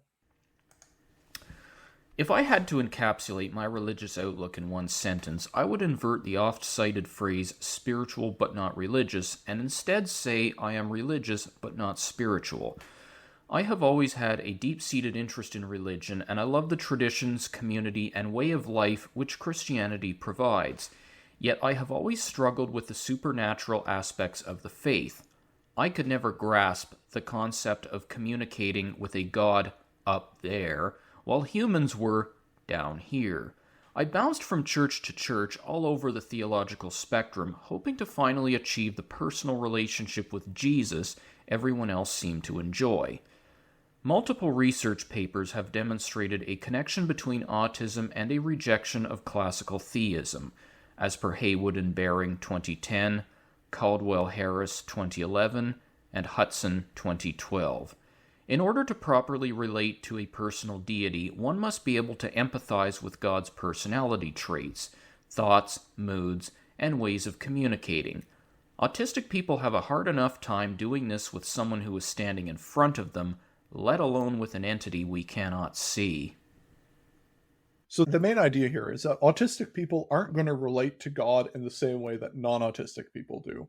But when non-autistic people control the conversation about what the right way or how to relate to God, like when they control the conversation through their lens, without explaining that what they're doing is a subjective process bound to them and their own neurology, what it gets is a very confusing perspective from a lot of autistic people. And what then happens is so for a non-autistic person, they understand this I, it, I, thou capacity in the way that they do. And what they will often do is talk about how I, it understandings are dead faith, or there's living faith and there's dead faith. Yeah. And what this does is it creates a two-pronged assault on autistic conceptions of God and relationship with God. So like you think of how you understand God intuitively. And I think in the best case, what you are doing is that what I call the autistic thou, where you are engaged in that space, which most people think is I, it, but I don't think it's I, it. I think it's its own separate thing. But most people will say that's an I, it relationship, and they'll call that dead. And so you're basically calling the way that an autistic person internally feels about and relates to these things because of how their cognitive capacity shapes their understanding of relationships. You're saying this is actually dead faith. But what living faith is this, and it's a concept that's completely foreign to us, that we don't understand. And so it's like this 1-2 punch of what you're doing sucks, and what you need to do is this completely unrelatable thing that I have so much difficulty trying to understand. Yeah, and I think that is very much like another aspect of the universal autistic Christian experience as you describe it, because hearing this back, it's very much akin to what I would experience, especially in my childhood, and having a lot of the leaders in the group that I grew up in, essentially, telling me this is, for starters, the whole like head knowledge versus heart knowledge dichotomy that we discussed at the very beginning of this podcast. It was this idea that, again, it was this quote unquote dead faith because I would be either asking all these questions about very doctrinal things rather than what they would consider to be relational things. Or I remember especially like when I would info dump about the historical civilizations that were discussed within the scriptures, such as the Egyptians or the ancient Achaemenid Persian Empire. And see, as a child, I would be doing that thinking, like, how cool is it that in the context of, say, the way that the Egyptians and the Persians ran their respective societies and how that correlates with how it's recorded in the scriptures, and why, for example, in the scriptures, there's less of a positive view of the Egyptians, whereas there is a more positive view of the Persians, and why that is, and see, for me, I thought it was really cool because it was showing how it it showed to me how God worked through these situations for the people, for the people of Israel and Judea, and that over the centuries during these biblical times. And yet I couldn't even get to that part because they would just immediately cut off me trying to share, oh, hey, that reminds me of what I've learned about the empire, and that just cutting that off and going, yeah, but that's not the point, Amy. This is about a relationship with God. It is, if everything that you are preaching is head knowledge, then your faith is dead, which is a little bit ironic, because when you dig into the book of James, for example, it actually says what constitutes dead faith, and that is lack of action. And there was certainly plenty of lack of action in many Christian spaces when it comes to living the faith out. But I digress. And that is something that I've always been very conscious of when I've seen other very obviously autistic people within Christian spaces and be engaged with in similar manner, because I know from personal experience how that can very much come between the autistic person and God. The very thing you're trying to do in cultivating their relationship with God, in fact, is having the opposite effect. Yeah, no, 100%. And so we've been talking so far about unintentional effects that people do through simply not understanding that they're accidentally writing autistic people out. However, throwback to the beginning of this episode where I talked about the night school teacher telling us not to be autistic in her thinking, there's a lot of scholarship that isn't accidentally hostile to autism. It is overtly hostile to autism, like explicitly autism bad in a lot of theology, specifically related to relations and like relational theology. And most people haven't heard of the scholars we're going to talk about. Most people don't listen to these people. However, most people who go through seminary have heard of these people and are influenced by these people. And I genuinely think that a lot of the theology that we're about to talk about does have a genuine effect on clergy, because I've seen the genuine effect it's had on clergy. The woman I talked about at the beginning of this episode, she had encountered this type of theology, and this is where she was bringing it from. And I think it's important to talk about that and just go over where this stuff comes from, because when it goes to your clergy, will disseminate this to other people. A good example of this phenomena of hostile theology is found in a paper called Autism and Christianity, an ethnographic by Olivia Boustion from the University of Chicago, and specifically about the use of the absent self theory of autism in Christian theology. Here is an excerpt from her paper. On addition, autistic activists, as well as some scholars in the humanities, reject the absent self theory on the grounds that it delegitimizes actually autistic people's first-person accounts of their own experiences and mental states. According to the absent self theory, autistic persons have trouble introspecting, experiencing emotions, and reminiscing. As one cognitive scientist puts it, autistic persons have as little awareness of their own mental states as they have awareness of the mental states of other people. For that reason, proponents of the absent self theory cast doubt on the reliability of autistic self-expression.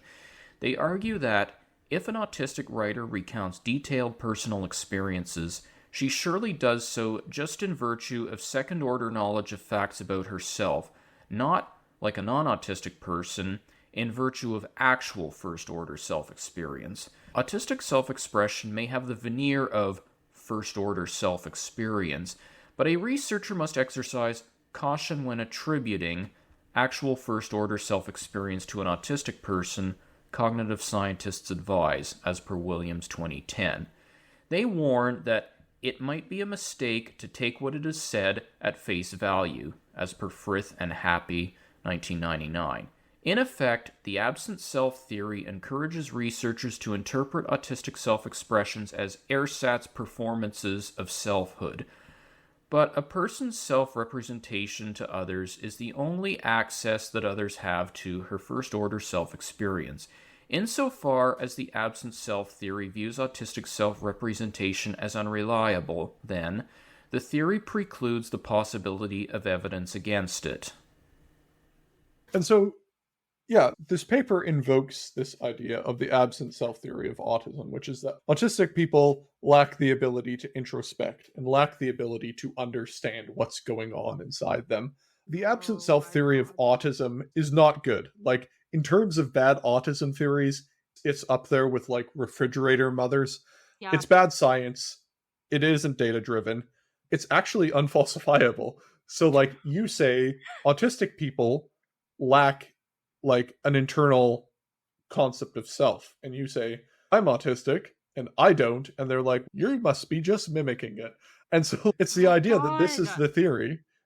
This is what is going on in autistic people, without actually listening to what autistic people are saying, or assuming that autistic people are unreliable narrators who can't be trusted to accurately describe their own experience. Now, this is bad autism research. However, this has not stopped a near constant stream of theologians from talking about the absent self theory of autism in their theology. Olivia's paper does a good job of highlighting some of these concerns, and we'll just go over some examples from her paper. They use autism as a shorthand for being cut off from God and other people, e.g., Pinsent 2012, in order to reflect on the notion of empathy, e.g., Haney 2016, or the practice of Christian love, e.g., Hauerwas 2013. In short, philosophers of religion and academic theologians frequently use received ideas about autistic persons as material for metaphors and thought experiments to clarify and test concepts. Similarly, academic theology focuses on the perspective of non-autistic parents and church communities to the exclusion of the perspectives of autistic persons themselves. Either academic theologians project their own fantasies onto their non-speaking autistic children. For instance, an autistic child with neither speech nor a technology-based communication system is seen by his theologian father as a prophetic embodiment of Barthes' Death of the Author, a silent witness against Descartes' cogito, and a symbol of the ineffable God, as per Gillibrand 2010, or academic theologians reassure parents that they are right to wish their children were not autistic, as per Hauerwas 2013. Even though many autistic persons have pointed out that they experience autism as an essential and valuable feature of their very personhood, so much that they hear in a parent's wish that her child did not have autism, the wish that the autistic child I have did not exist, and I had a different, non-autistic child instead, as per Sinclair 2012. As one autistic activist puts it, if I did not have an autistic brain, the person that I am would not exist, as per Sinclair 2013.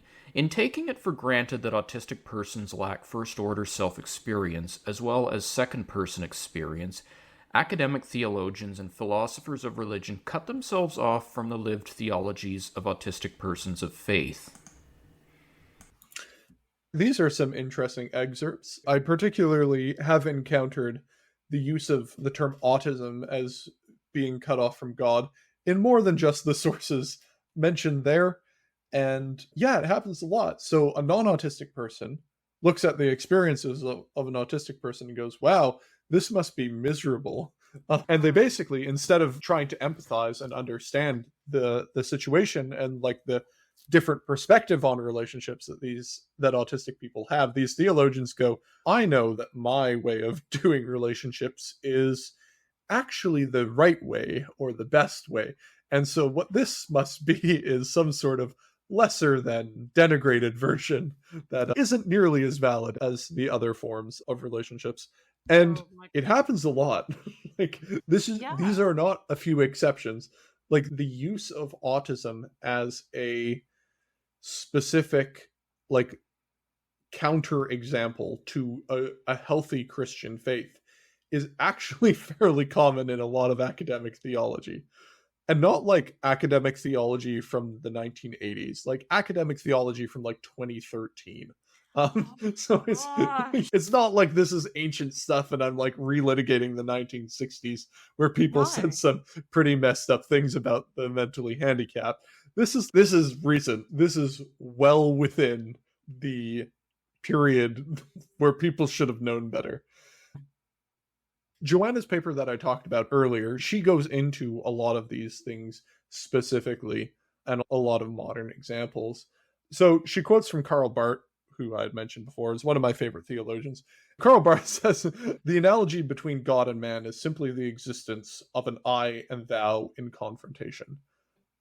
Which I think is fine, unless you take into consideration how we've been talking about I and thou relationships and how I and thou relationships get used to minimize the experiences of autistic relationships and autistic understandings of these things. Kevin J. Van Hooser writes, the attempt to be without God and other sinful autonomy leads to autism, the shriveling of the self to the point of self-absorption. Spiritual autism thus characterizes a kind of solitary self-confinement that stems from the inability or unwillingness to communicate with others. I'm sorry, but the fact that within the same... Oh, you're going to get ranty, Amy, now. The fact that within the space of a few minutes, we've gone from the self-absent theory, where we lack introspection, to autism being a model of self-absorption. You can't have it both ways. It is a contradiction in terms. And something tells me, I've not read ahead or anything like that too far ahead, but something tells me that the hostile theology somehow tries to reconcile both those concepts, which are completely irreconcilable. It gets so much worse, don't worry. Like I said, I'm going to make your head... I think I said at the beginning of the episode, I'm going to try and make your head explode. The train has not even left the station yet, let me tell you. But I think the Van Hooser statement is not that far off from the way a lot of people look at autism. Like, if you genuinely just ask them and they don't know you're autistic, they will look at it as like this deprecated state of humanity, and that translates into theology, and it's used as a thing to like discipline non-autistic people, to be like, you don't want to be like these people, do you? And that might not directly translate to things said to autistic people, but it does translate to us, and the secondary messages from that do get to us. And it has a significant negative effect. It does. And you might be asking yourself, does it get worse? And Amy, I'll ask you this. Are autistic people included in the image of God? Should autistic people be considered to be part of the Imago Dei? I'm going to be furious, aren't I? Because the answer is an automatic yes, but something tells me some theologians think otherwise. Oh my gosh. You might be thinking, yeah, of course, autistic people are people. Why wouldn't we be in the image of God? Oh, gosh. But you are not a big brain theologian. So there's a really good example of this in a book called The Emergence of Personhood, A Quantum Leap. The subsection of the book where this is from is called Cognitive Evolution, Human Uniqueness, and the Imago Dei. And it's really interesting because this is pointed out by Joanna in her paper, where she points this out. And I think we'll just let Joanna start to explain this. Yeah, so the Imago Dei, which translates as the image of God, right, is only mentioned a handful of times in the Bible. But it's come to have a really important place in Christian teaching about what it means to be human and what makes humans special, if indeed we are special. And the Christian answer to what makes us special, it has traditionally been that humans and humans alone are made in the image of God. And as a result of being made in the image of God, we cannot murder one another, or killing a human being counts as murder in a stronger sense than killing other animals, say. Or at least that is one traditional ethical use of the theory, right? But immediately this asks the question, what does it mean to be made in the image of God? What is it that makes us different? This image of God is very vague. Can we pinpoint the specific thing that makes us different? So one way of doing this has been to think of things that make us different from other animals. Like I mentioned earlier, language, that's one common thing to pinpoint. But for exactly the reason I mentioned earlier, that language is problematic, this whole approach of finding a capacity that humans do that other animals don't do is really difficult, because there's pretty much nothing that humans do that no other animal does, but that all humans do. And it's not seen as acceptable answer to the question, what is the Imago Dei, if any human is left out. What we do know about what Christian theology claims about this is it applies to all humans without exception. And that's really important. So a different approach has been, maybe it's not a capacity, maybe it's a relationship that humans stand in to God. And that the image of God phrase means creatures in a special kind of relationship to God. This sounds like a good thing. This sounds like a good way to go. My concern was that the way that this was then spelled out reverted back to a capacities-based view. So it wasn't creatures in a special relationship to God. It was creatures with a special capacity for certain types of relationship, i.e. I-thou relationships of Martin Buber, relationships with language, relationships with eye contact, with empathy, with love, and love meant in a very specific sense of certain behaviors as a proof of that love. And I think that's when you start to become really problematic again, because again, you're going to have a group of people who don't perform acts of love in the same way, who are loving and do show love, but it's not in the list of criteria that you've come up with, neurotypical people have come up with as to what counts, right? And so you've got to reel that back. And that's what I try and do in the paper, to say, no, if we're going with this relational understanding of the image of God, that to be in the Imago Dei is to be in relationship with God, I think you can say that as long as you don't make it based on human capacity for a certain type of relationship and a certain performance of relationship. I mean, at first it was an attempt to get away from capacities, right? But it became a relational capacity instead of a rational or cognitive capacity. So it was an attempt that couldn't free itself from the prior view of capacities. But relational capacities became particularly focused because Christians like to emphasize that the God they worship is a relationship, or of the Trinity, or a God of love who desires relationship. And so it became very easy to say, this isn't just a random special thing for humans, it's the image of God. And we know that God is about relationship. So maybe the image of God is also about relationship. So that's also part of the reasoning, I think. I don't really understand how anyone could be okay with that conclusion, that they wouldn't immediately think I've done something wrong here. There's a misstep in my logic or my reasoning or my interpretation, because this conclusion it's just not possible when it comes to describing something that all humans are meant to share. It's just not. It's like doing the math and realizing that, no, this is the wrong number because it's meant to be bigger than 0, not less than 0 or something. I don't know what to say other than that. Some of them try and give some qualifiers that to do with autism being healed in heaven or something. I don't think that's acceptable either. But yeah, they're just really excited about this theory of mind idea that you introduced for us earlier, and its possibilities to shed light on a theological concept. I think they're just overambitious with that and overexcited about that. I don't think it sheds very much light on the image of God at all. In fact, I think it sheds no light on the image of God. And that was just a mistake. So Joanna's paper lays it out. According to Barrett and Jarvisson, this means for those on the autistic spectrum, the image of God is had by virtue of having a human nature with perhaps eschatological potential to develop the necessary relational capacities. So basically, maybe the preamble for this, they suggest that higher order theory of mind tasks that we were talking about earlier, like triadic joint attention, that is what makes you part of the image of God.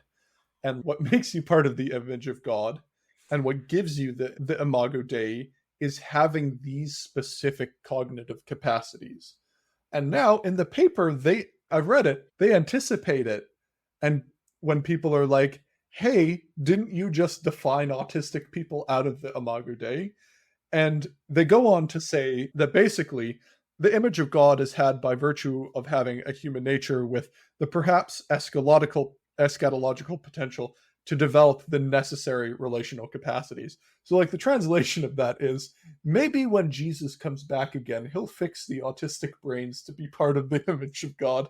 So they go through and they're like, what does it mean to be part of the imago Dei? And it's tied to these cognitive structures that they know autistic people don't have, and they know autistic people don't have them because they specifically talk about how like autistic people are a really good example of an exception to the rule.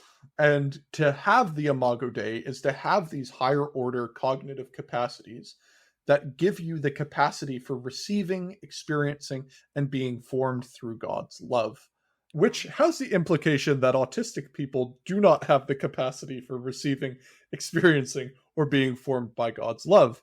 And just by virtue of saying you're not in the imago Dei yet, but in the end of times, don't worry, God will bring you up to that. It's very not great, as Joanna points out in the paper. Like, such eschatological deferral cannot be posited of one minority group without the consequence that, in this life at least, such persons are positioned as second-class members of the human race. And I think Joanne is completely right. Is, and here's the thing, this is a rather high-order theological paper.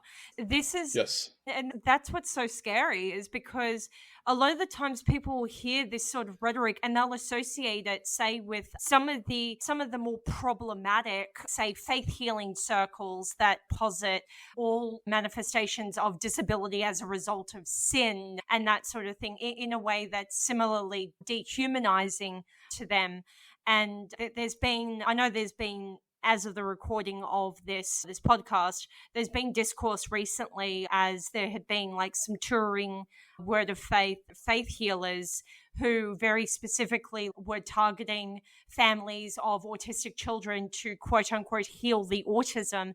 And the kind of rhetoric they were using was incredibly dehumanizing and positing them as being possessed by demons, being somehow a lesser person of God than those who don't live on the autism spectrum.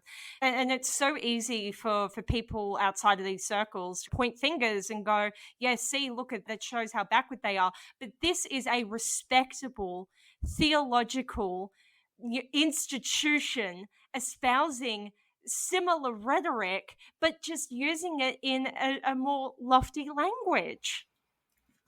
Would you be surprised if I told you it actually gets way worse? Oh, my Lord. Oh, here we go. I'm really strapping myself. So, yeah. Remember at the beginning of the episode where I said we were going to talk about Catholic theology? Buckle up.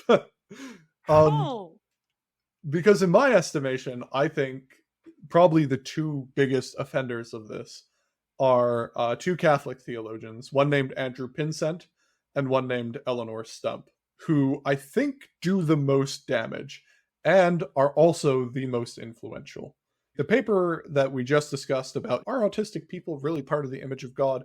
Those aren't well-established people they are writing in a respectable published academic work.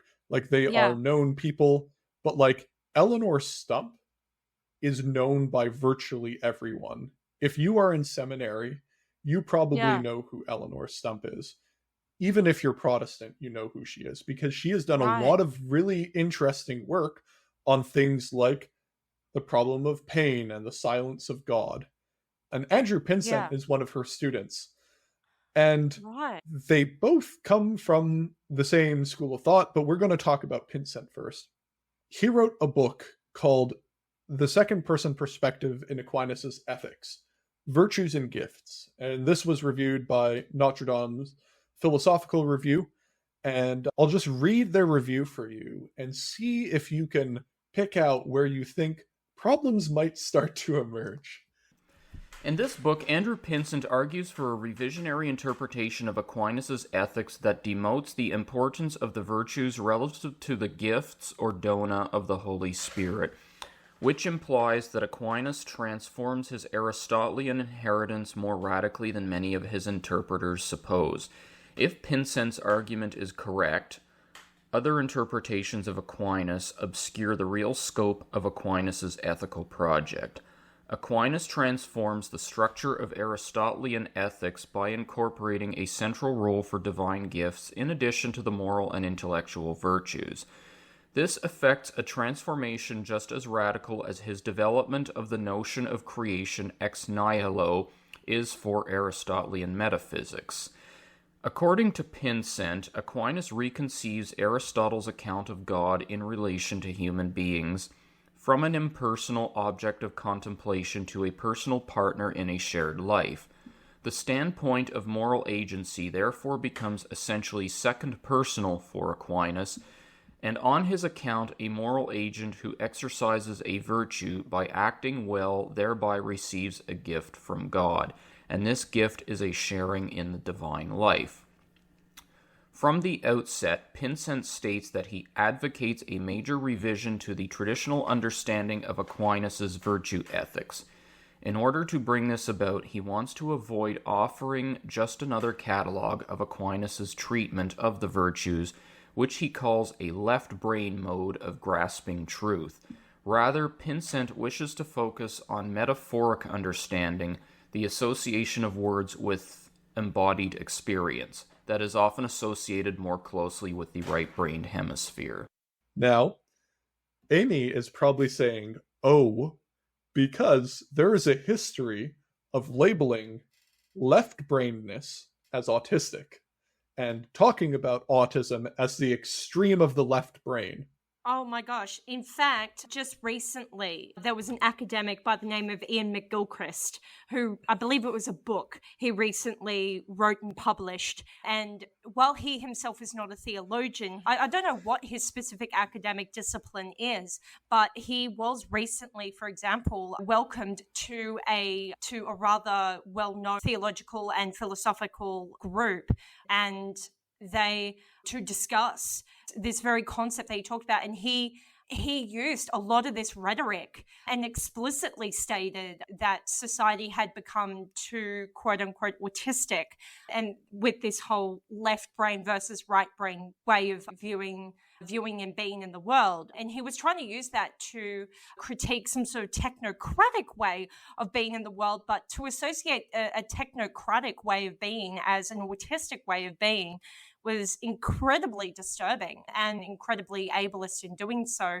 And I most definitely will include a link in the show notes of an autistic person who writes a lot on philosophy, theology, and that sort of thing, and his critique as an autistic person interested in a lot of these same subjects of what Gilchrist wrote. I don't know if he was directly inspired by Pinsent, but these are very parallel things that are being pushed in philosophical and theological centers, right now in quite a popular manner. And it's very disturbing. Yeah, Joanna talks about Pinsent pretty extensively in her paper. And so I asked her about that in our interview, and here's what she has to say. Yes, Andrew Pinsent and Eleanor Stump have both used autism in their theologies, but not in their theologies of the image of God, in a different area of Christian teaching, sanctification, which means to be made holy. So the hope is that Christians will get better throughout their lives. Not always the case, clearly, but the hope is that the Holy Spirit works and helps people become better, become holy as they walk with Jesus. That's the hope. But the problem is that Christians also believe that you can't just work really hard to become better, right? You can't just try really hard and you'll become more holy and more like God. That's something that Christianity says is absolutely not true, right? Human effort isn't enough. And this is mostly in Andrew Pinsent's work, where he's therefore trying to say, we Christians claim that the Holy Spirit helps you become a better person, but how does the Holy Spirit do that? And he turns particularly to the work of Thomas Aquinas, an important 14th century Roman Catholic monk, and latches onto the language of that the Holy Spirit gives gifts, and that these gifts are necessary to become a more virtuous person. You can't do it on your own. You need the gifts of the Holy Spirit. This all sounds fine so far, right? What's the relevance here to autism specifically? Pinsent suggests that one way of understanding what gifts are is that they are the capacity to be moved by God. Okay, that sounds fine. But he says, what does it mean to be moved by God? This is a bit opaque, a bit strange. Where he says, well, it's a particular relational capacity we have, and he draws on these I-thou relationships of eye contact and empathy. And he says, we know what it is to be moved because we can see that autistic people aren't moved in these relationships. And I think he's appealing to the idea that sometimes autistic people can miss social cues or not understand sarcasm or a joke, or when they see someone else expressing emotion, they might not recognize that emotion immediately from the facial expression. I'm not 100% sure, but I think that's the sort of phenomenon he's drawing on. But then he makes that so important to Christianity because he says that capacity to do that is what allows you to be moved by the Holy Spirit and made holy and in relationship and in friendship with God. So he's taking what sounds like okay theology at the beginning and he's taking some aspect of autistic experience, which lots of autistic people say they share and they understand, but then he's putting them together in a way that is just really problematic because it makes this one little piece of human existence and experience the be all and end all, really, of a whole area of the Christian faith. And again, that's where I think he's making his mistake. He's mostly drawing on psychologists who aren't themselves autistic rather than the first-person testimony of autistic people. That's important. Yeah. So that's why I said I wasn't 100% sure what he thinks this moved thing is, but that's my best guess. Basically, when you were right to have your spidey senses tingled by the mention of left brain, because Pinsent actually explicitly uses the term spiritual autism to describe a grave state of sin and disconnection from God. And I'm going to be honest, I don't think I'm a particularly unbiased interpreter of Pinsent. And so rather than me trying to explain it, I'm going to let Joanna try to explain it because maybe she'll be a little more charitable. Yeah, so here's a clip of her. He wants to say that he's not talking about autistic people with an autistic diagnosis. He's just using autism as a metaphor, as it were, for this state of not being able to be moved by God, which, to be clear, is really serious in his theology. It's like a state of sin, or at least a state of kind of innocence, like children. Neither of those things, I think, are acceptable. And I think his mistake is that he's not paying attention to how metaphor works, right? So he wants to use autism as a metaphor, but to use something as a metaphor is to say that there's a link between the thing, so autistic diagnosis in psychology and autistic experience, and then the thing you're trying to use it metaphorically for, in this case, unfortunately, state of sin or innocence. But if you're using something as a metaphor, then there's going to be a connection between those two things. And he wants to say, no, it's not a connection, it's just metaphorical. But there's no such thing as just metaphorical. Huge amounts of our language are metaphorical. Metaphor matters. It makes a difference in how we understand things, and it connects concepts. And I think he's not paying attention to how serious using something as a metaphor is when he's talking about something like spiritual autism. And to be clear, I don't think there's any such thing as spiritual autism. I just want to say that straight out. And he shouldn't use that. Yeah, so essentially, Pinsent takes a very narrow slit of human experience. Basically, in his estimation, he takes this experience of triadic joint attention. He specifically uses triadic joint attention and the lack of triadic joint attention as denoting spiritual autism. And he takes it and he balloons this one way of experiencing relationship as being massively important, and then writes autistic people out of this situation. And because they don't experience this narrow range of things. Now, I will say, because people might come for me, to say that Pinsent himself explains that when he uses spiritual autism, he's using autism as a metaphor, and he's not talking about actually autistic people, which is a giant cowardly cop-out. Just that, no, you can't do that. It would be like if you describe something as spiritually, and then you use some sort of set of racial stereotypes for someone, and then we're like, oh, I wasn't talking about this race of people. It's like, yes, you were. Like, everyone would immediately see that and be like, oh, you're a racist. Yet for some reason, this man is respected in academia, because instead of attacking race, he's attacking autistic people. And it's just insane. Now, I want to be clear. It would be very bad if he did that with race. I'm also saying it is also bad that he's doing it with autism. And it drives me up the wall. Here's some more things that Joanna writes in her paper, specifically about Pinsent's concept of quote-unquote spiritual autism. He notes, a failure to engage in joint attention with other persons is strongly correlated with, and may even specify, an autistic condition. Pinsent draws a comparison between his Thomistic account of gifts as that which allows a person to be moved by the Spirit of God and so receive infused virtues, and the empirical studies of R. Peter Hobson, who writes that children with autism were not moved to adopt the orientation of the person they were watching. They were not moved. In the case of autistic people, it seems that there is a group of people who lack the necessary gift, the disposition to be readily moved by God's Spirit, upon which Pinsent builds his theological project.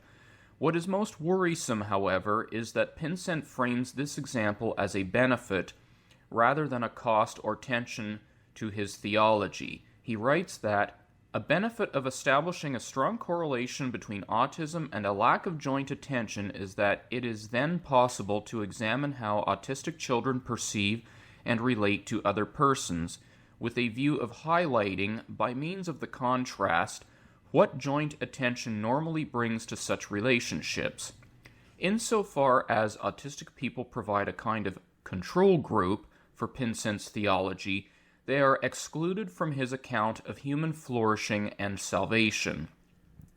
Pinsent uses the psychological category of joint attention to give a concrete account of the type of relationality required for second-personal relations, which are specific kinds of I-thou relationships, widely employed within theological anthropology. The concreteness of this account, however, comes at a cost, since the experience of autistic persons can only be used by contrast to the rest of humanity. There is no ambiguity that Pinsent's account excludes autistic persons, and particularly autistic children. This contrast between those who have the capacity for joint attention and autistic persons, Pinsent writes, parallels that of living and lifeless faith. Since joint attention is necessary if a person is to have a living faith ordered towards divine friendship, then autism becomes emblematic for what it means to be orientated away from God.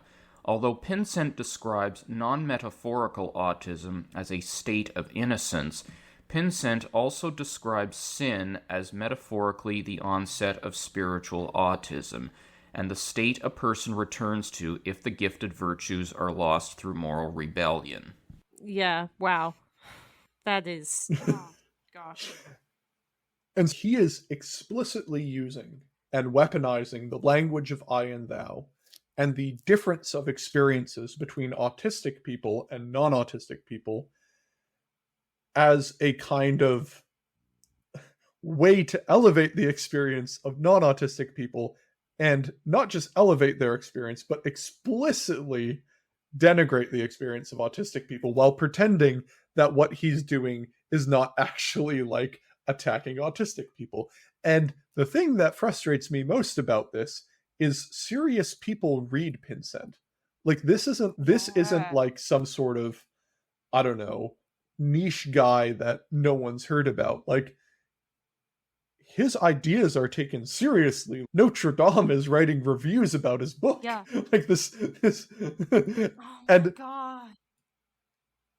And you actually get this literal overt hostility to people who aren't like you within your theology. I just personally, like, I don't know what to do with it other than to be like, yeah, this guy's just a massive, like, POS. Like, I don't know what else to do but just be like, yeah, if he had used, instead of the term autism, he said spiritual womanness or something, and he used a bunch of negative stereotypes about women, everyone would go, you are overtly misogynist. What are you doing writing about this in an academic journal? And they would be right to do that. Yeah. and it's just... Well, and for a long time, that had been the Yes. theological model. That had been that women's spirituality was deficient by virtue of being descended from Eve, who was considered the one who was truly deceived by the devil. And so, yeah, we are actually seeing a parallel to that. And the fact that's happening in the present day, and again, is being more popularized. Again, back to Ian McGilchrist, who is taking these ideas in a more secular setting. I hear a lot of the people who read his stuff would also point to the quote unquote autism as metaphor thing. But the point still stands. It is a terrible metaphor to use because it is a real group of people through which you are pathologizing and completely running away with some theories that have not entirely been vindicated within academia. Some sections have, but there's still some controversy with it. And again, in a context in which is entirely negative, that we, just as we understand that seeing women as a deficient human species for the sake of spirituality, just as we've rightly called that out as misogynistic, this is what it is. It is ableist. Yeah, and I just I don't know what else to deal with it. Like how else to deal with it. Like it's... But the thing is, like, the woman I talked about at the beginning of this probably had read Pinsent or someone like that and saw that idea and thought, wow, this is such a profound way of expressing something. And it's just like, you know, oh my God, you may not hear that as an overt attack on you. We do. I hear that and I go, oh, you hate me. And I don't care how much you fall back on the, oh, this is a metaphor. It's, no, I think you genuinely hate me. Or you see me as some sort of lesser pitiable being who isn't actually reflective of the full human experience. And it's just, this is, I read this stuff and I'm just like, yeah, this reminds me of 1800s slavery apologia. Obviously, it's not as bad. Like, slavery was much worse. But the logic they use in these things is pretty equivalent. And it sucks. Yeah. Now, yeah. What if I told you it actually gets worse? Oh, no. So, somehow Eleanor Stump, like, runs in and snatches the title of somehow worse about autism than Andrew Pinsent, the guy who coined the term spiritual autism. Now, I should mention, Stump doesn't use the term spiritual autism. However, she pretty much takes all of what Pinsent is doing and runs with it in a somehow worse direction. I'll let Joanna talk more about her ideas here. Stump has used autism in similar ways, but starting from different problems. I think one of the clearest is that she's interested in what it means to know God and different ways that someone can know God. And in particular, she's interested in a distinction between knowing facts about God and knowing God as a person, right? So we're getting back to the I-thou relationship and to the theory of mind thing. But in particular, she wants to suggest that, so John, when I say that I know John, it's not just that I know that John served in the military, it's that I've had a conversation with John and I have a sense of who he is. I know his mannerisms and I feel like I know him as a person, not just read his Wikipedia page or whatever. Right? So she wants to really hone in on that distinction of two types of knowledge and suggests that joint attention is important for building what's the personal type of knowledge. She calls it Franciscan knowledge because she associates it with the Franciscan tradition within the Roman Catholic Church as opposed to the Dominican tradition, which she associates more propositional knowledge with. Yeah, so she suggests that one way that God is present to us and one way that we can know God is through this joint attention of getting to know God as a person, spending time with God, as it were, like going to the cinema. She wouldn't use an example as trivial as the cinema for God, but we might use that extension of her ideas. And here is a relevant excerpt from Joanna's paper. The theological potential of joint attention for articulating second personal relations is also developed by Eleanor Stump.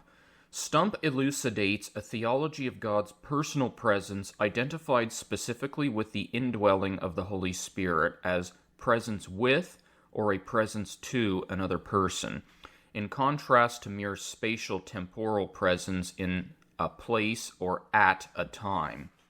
Personal presence, we are told, comes in degrees of empathy and mind reading, whereby one can somehow sense as internal to one's own psychology another person's intentions or emotions. Given the higher order theory of mind employed here, it is unsurprising that Stump defines joint attention, empathy, and mind reading as activities which persons with autism cannot do. Insofar as Stump accurately follows the diagnostic criteria of autism spectrum impairments, this need not be troubling, even if future autism research comes to reject these models. It is with the construction of a model for the indwelling of the Holy Spirit whereby a neurotypical person shares in the mind of Christ through these specific tools of social cognition, such as mirror neurons, that problems start to emerge. Stump's model makes a subtle but potentially devastating shift from an empirical description which proceeds by contrasting autistic persons with non-autistic persons in psychology to a theological construction that then excludes autistic people from personal presence and personal relationship with God. In the work of considering God and all things in relation to God, theology cannot escape the normativity of its claims. Stump never explicitly denies that autistic people may participate in the fullness of grace, and one hopes that she would affirm that this occurs by some other means and then reflect on how this qualification can be accommodated in her theological proposal. However, her silence in this regard and the possibility that this exclusion may challenge her account more widely are problematic. Oh, yeah. Yeah. So basically, Stump starts to ask, like, how is it that people receive the fullness of grace? And how is it that people can share in the mind that is in Christ? And what she does is she uses some pretty outdated neuroscience. So if you're wondering, ideas around mirror neurons aren't particularly good. Like, the evidence for it just isn't really there. If you want to read more about it, there's a good book called The Myth of Mirror Neurons, which is like a neuroscience analysis of the current state of mirror neuron research and why it isn't what it's all cracked up to be. I think it's a really good read if you're interested in this kind of thing. But basically what she's doing is she's saying, look at all these different cognitive capacities. How is it that people interact with God? Through the activation of these specific cognitive capacities, which autistic people don't have, or autistic people might have, but have in very weak form. And she, like, explicitly talks about how autistic people would be exceptions to this, she doesn't say that autistic people can't participate in the fullness of grace from God. Hopefully, if someone asked her this point blank, she wouldn't say no. However, all of the implications from her theology seem to be that autistic people are simply cut off from this. And like, when your student is using the term spiritual autism, I don't know. Personally, I'm not really motivated to give her the benefit of the doubt on this. And I'm not motivated to give her the benefit of the doubt on this because this is genuinely perceived as hostile by autistic people. And like, it's not good. Like, it's a lot of us get this either firsthand or secondhand from the pulpit, from church teaching, that the way we are and the way we think about things and the way we participate in relationship with God is lesser or is invalid. It comes from things like this, which are like explicitly targeted at us. And I know I've been saying throughout this whole podcast, I don't think this is a neurotypical plan to suppress autistics, but like, I think this is really bad, and really bad in a way that it doesn't need to be really bad, and really bad in a way that calls out for the need for nuance and a reframing of what they're doing. Because I have no issue talking about cognitive capacities in relationship to the way you think about relationships. This is not a problem that I have. But what Pinsent and Stump are doing are confusing a lack of a neurotypical I-thou for a lack of an autistic I-thou. And there is no consideration towards this. And they basically go, the I-thou that I experience as a non-autistic person is specifically tied to my non-autistic capabilities. And this, therefore, must be the really important thing. And if it's a problem for autistic people, that actually helps strengthen my theory, because that shows that there are exceptions to this rule. And basically, the claim from these theologians is that God interacts with you through your own specific neurological mechanisms that allow you to interact with this.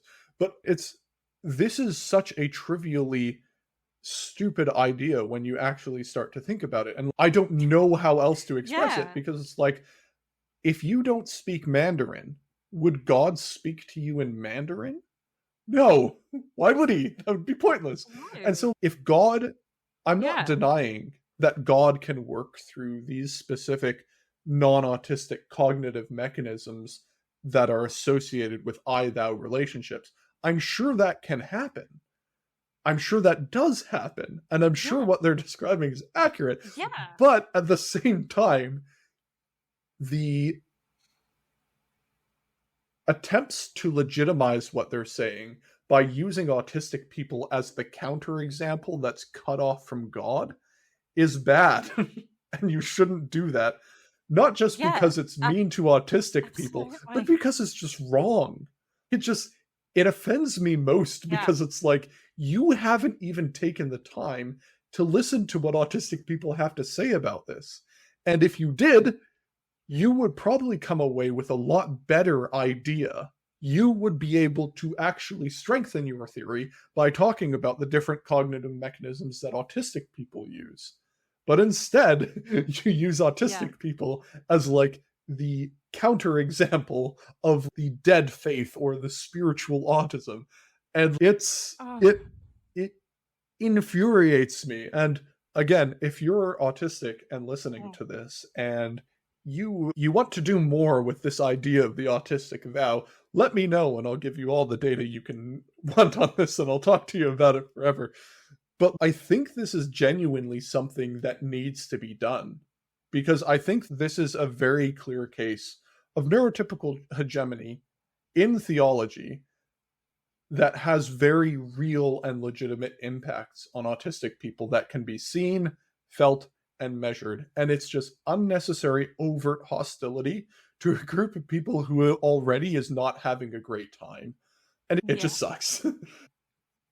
It does, yeah. It absolutely does. And ironically, it ironically limits the capacity of God. These are people who undoubtedly believe in his omnipresence and omnipotence, because reading through the excerpts that we did, they really seem to almost from the jump, you can tell that's something that already undergirds their theological philosophy.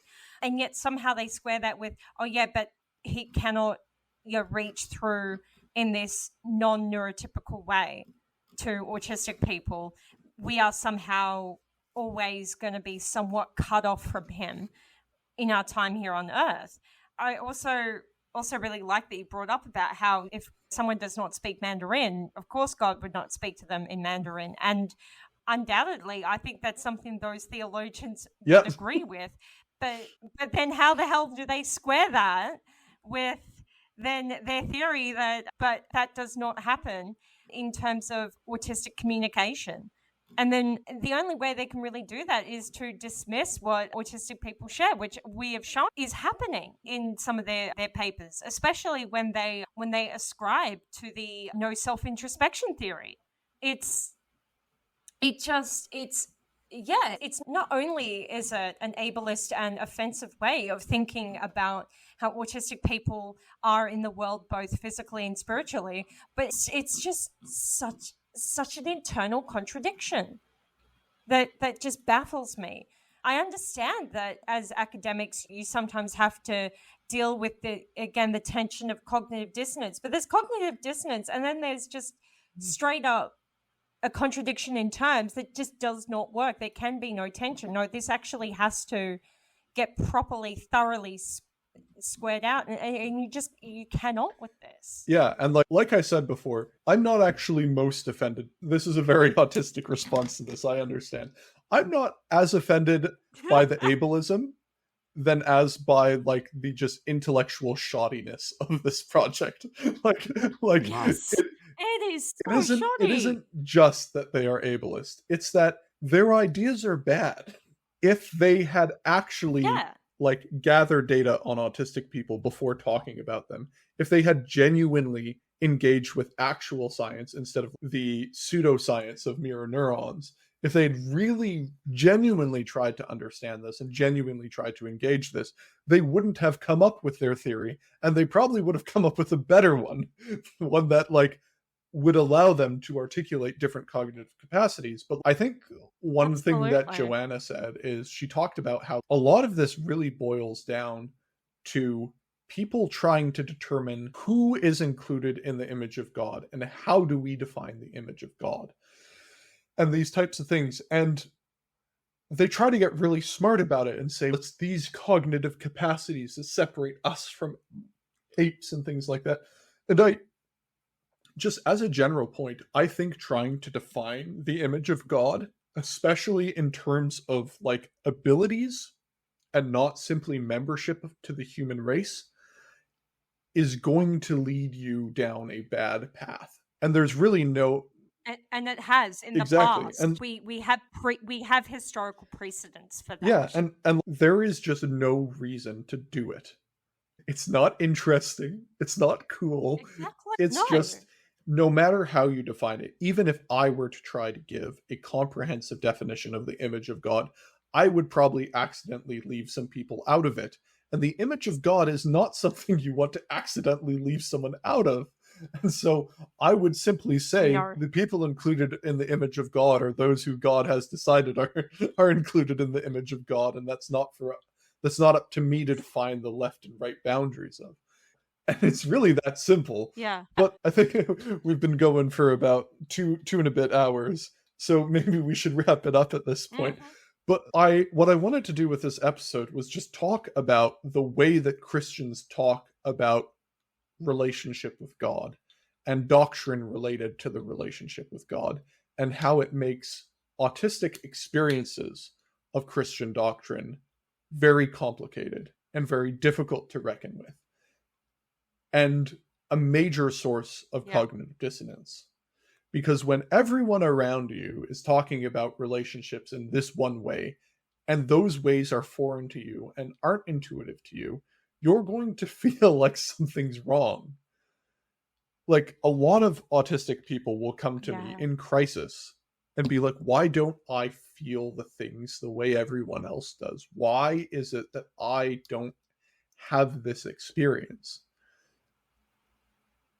And it's just upsetting to me that this even happens in the first place, that they would think that they're cut off from God because they don't have the same experience as their friends. And it's just, I don't know, do you think you're cut off from anything else because you have different experiences than your friends? Or do you just think you have different experiences than your friends? And like, it's a genuine problem, and we'll talk about it more in later episodes, but like, a lot of autistic people will have that universal autistic experience at a worship service and kind of go, I guess this isn't for me, or these people are just making it up and this is all just BS and I'm leaving.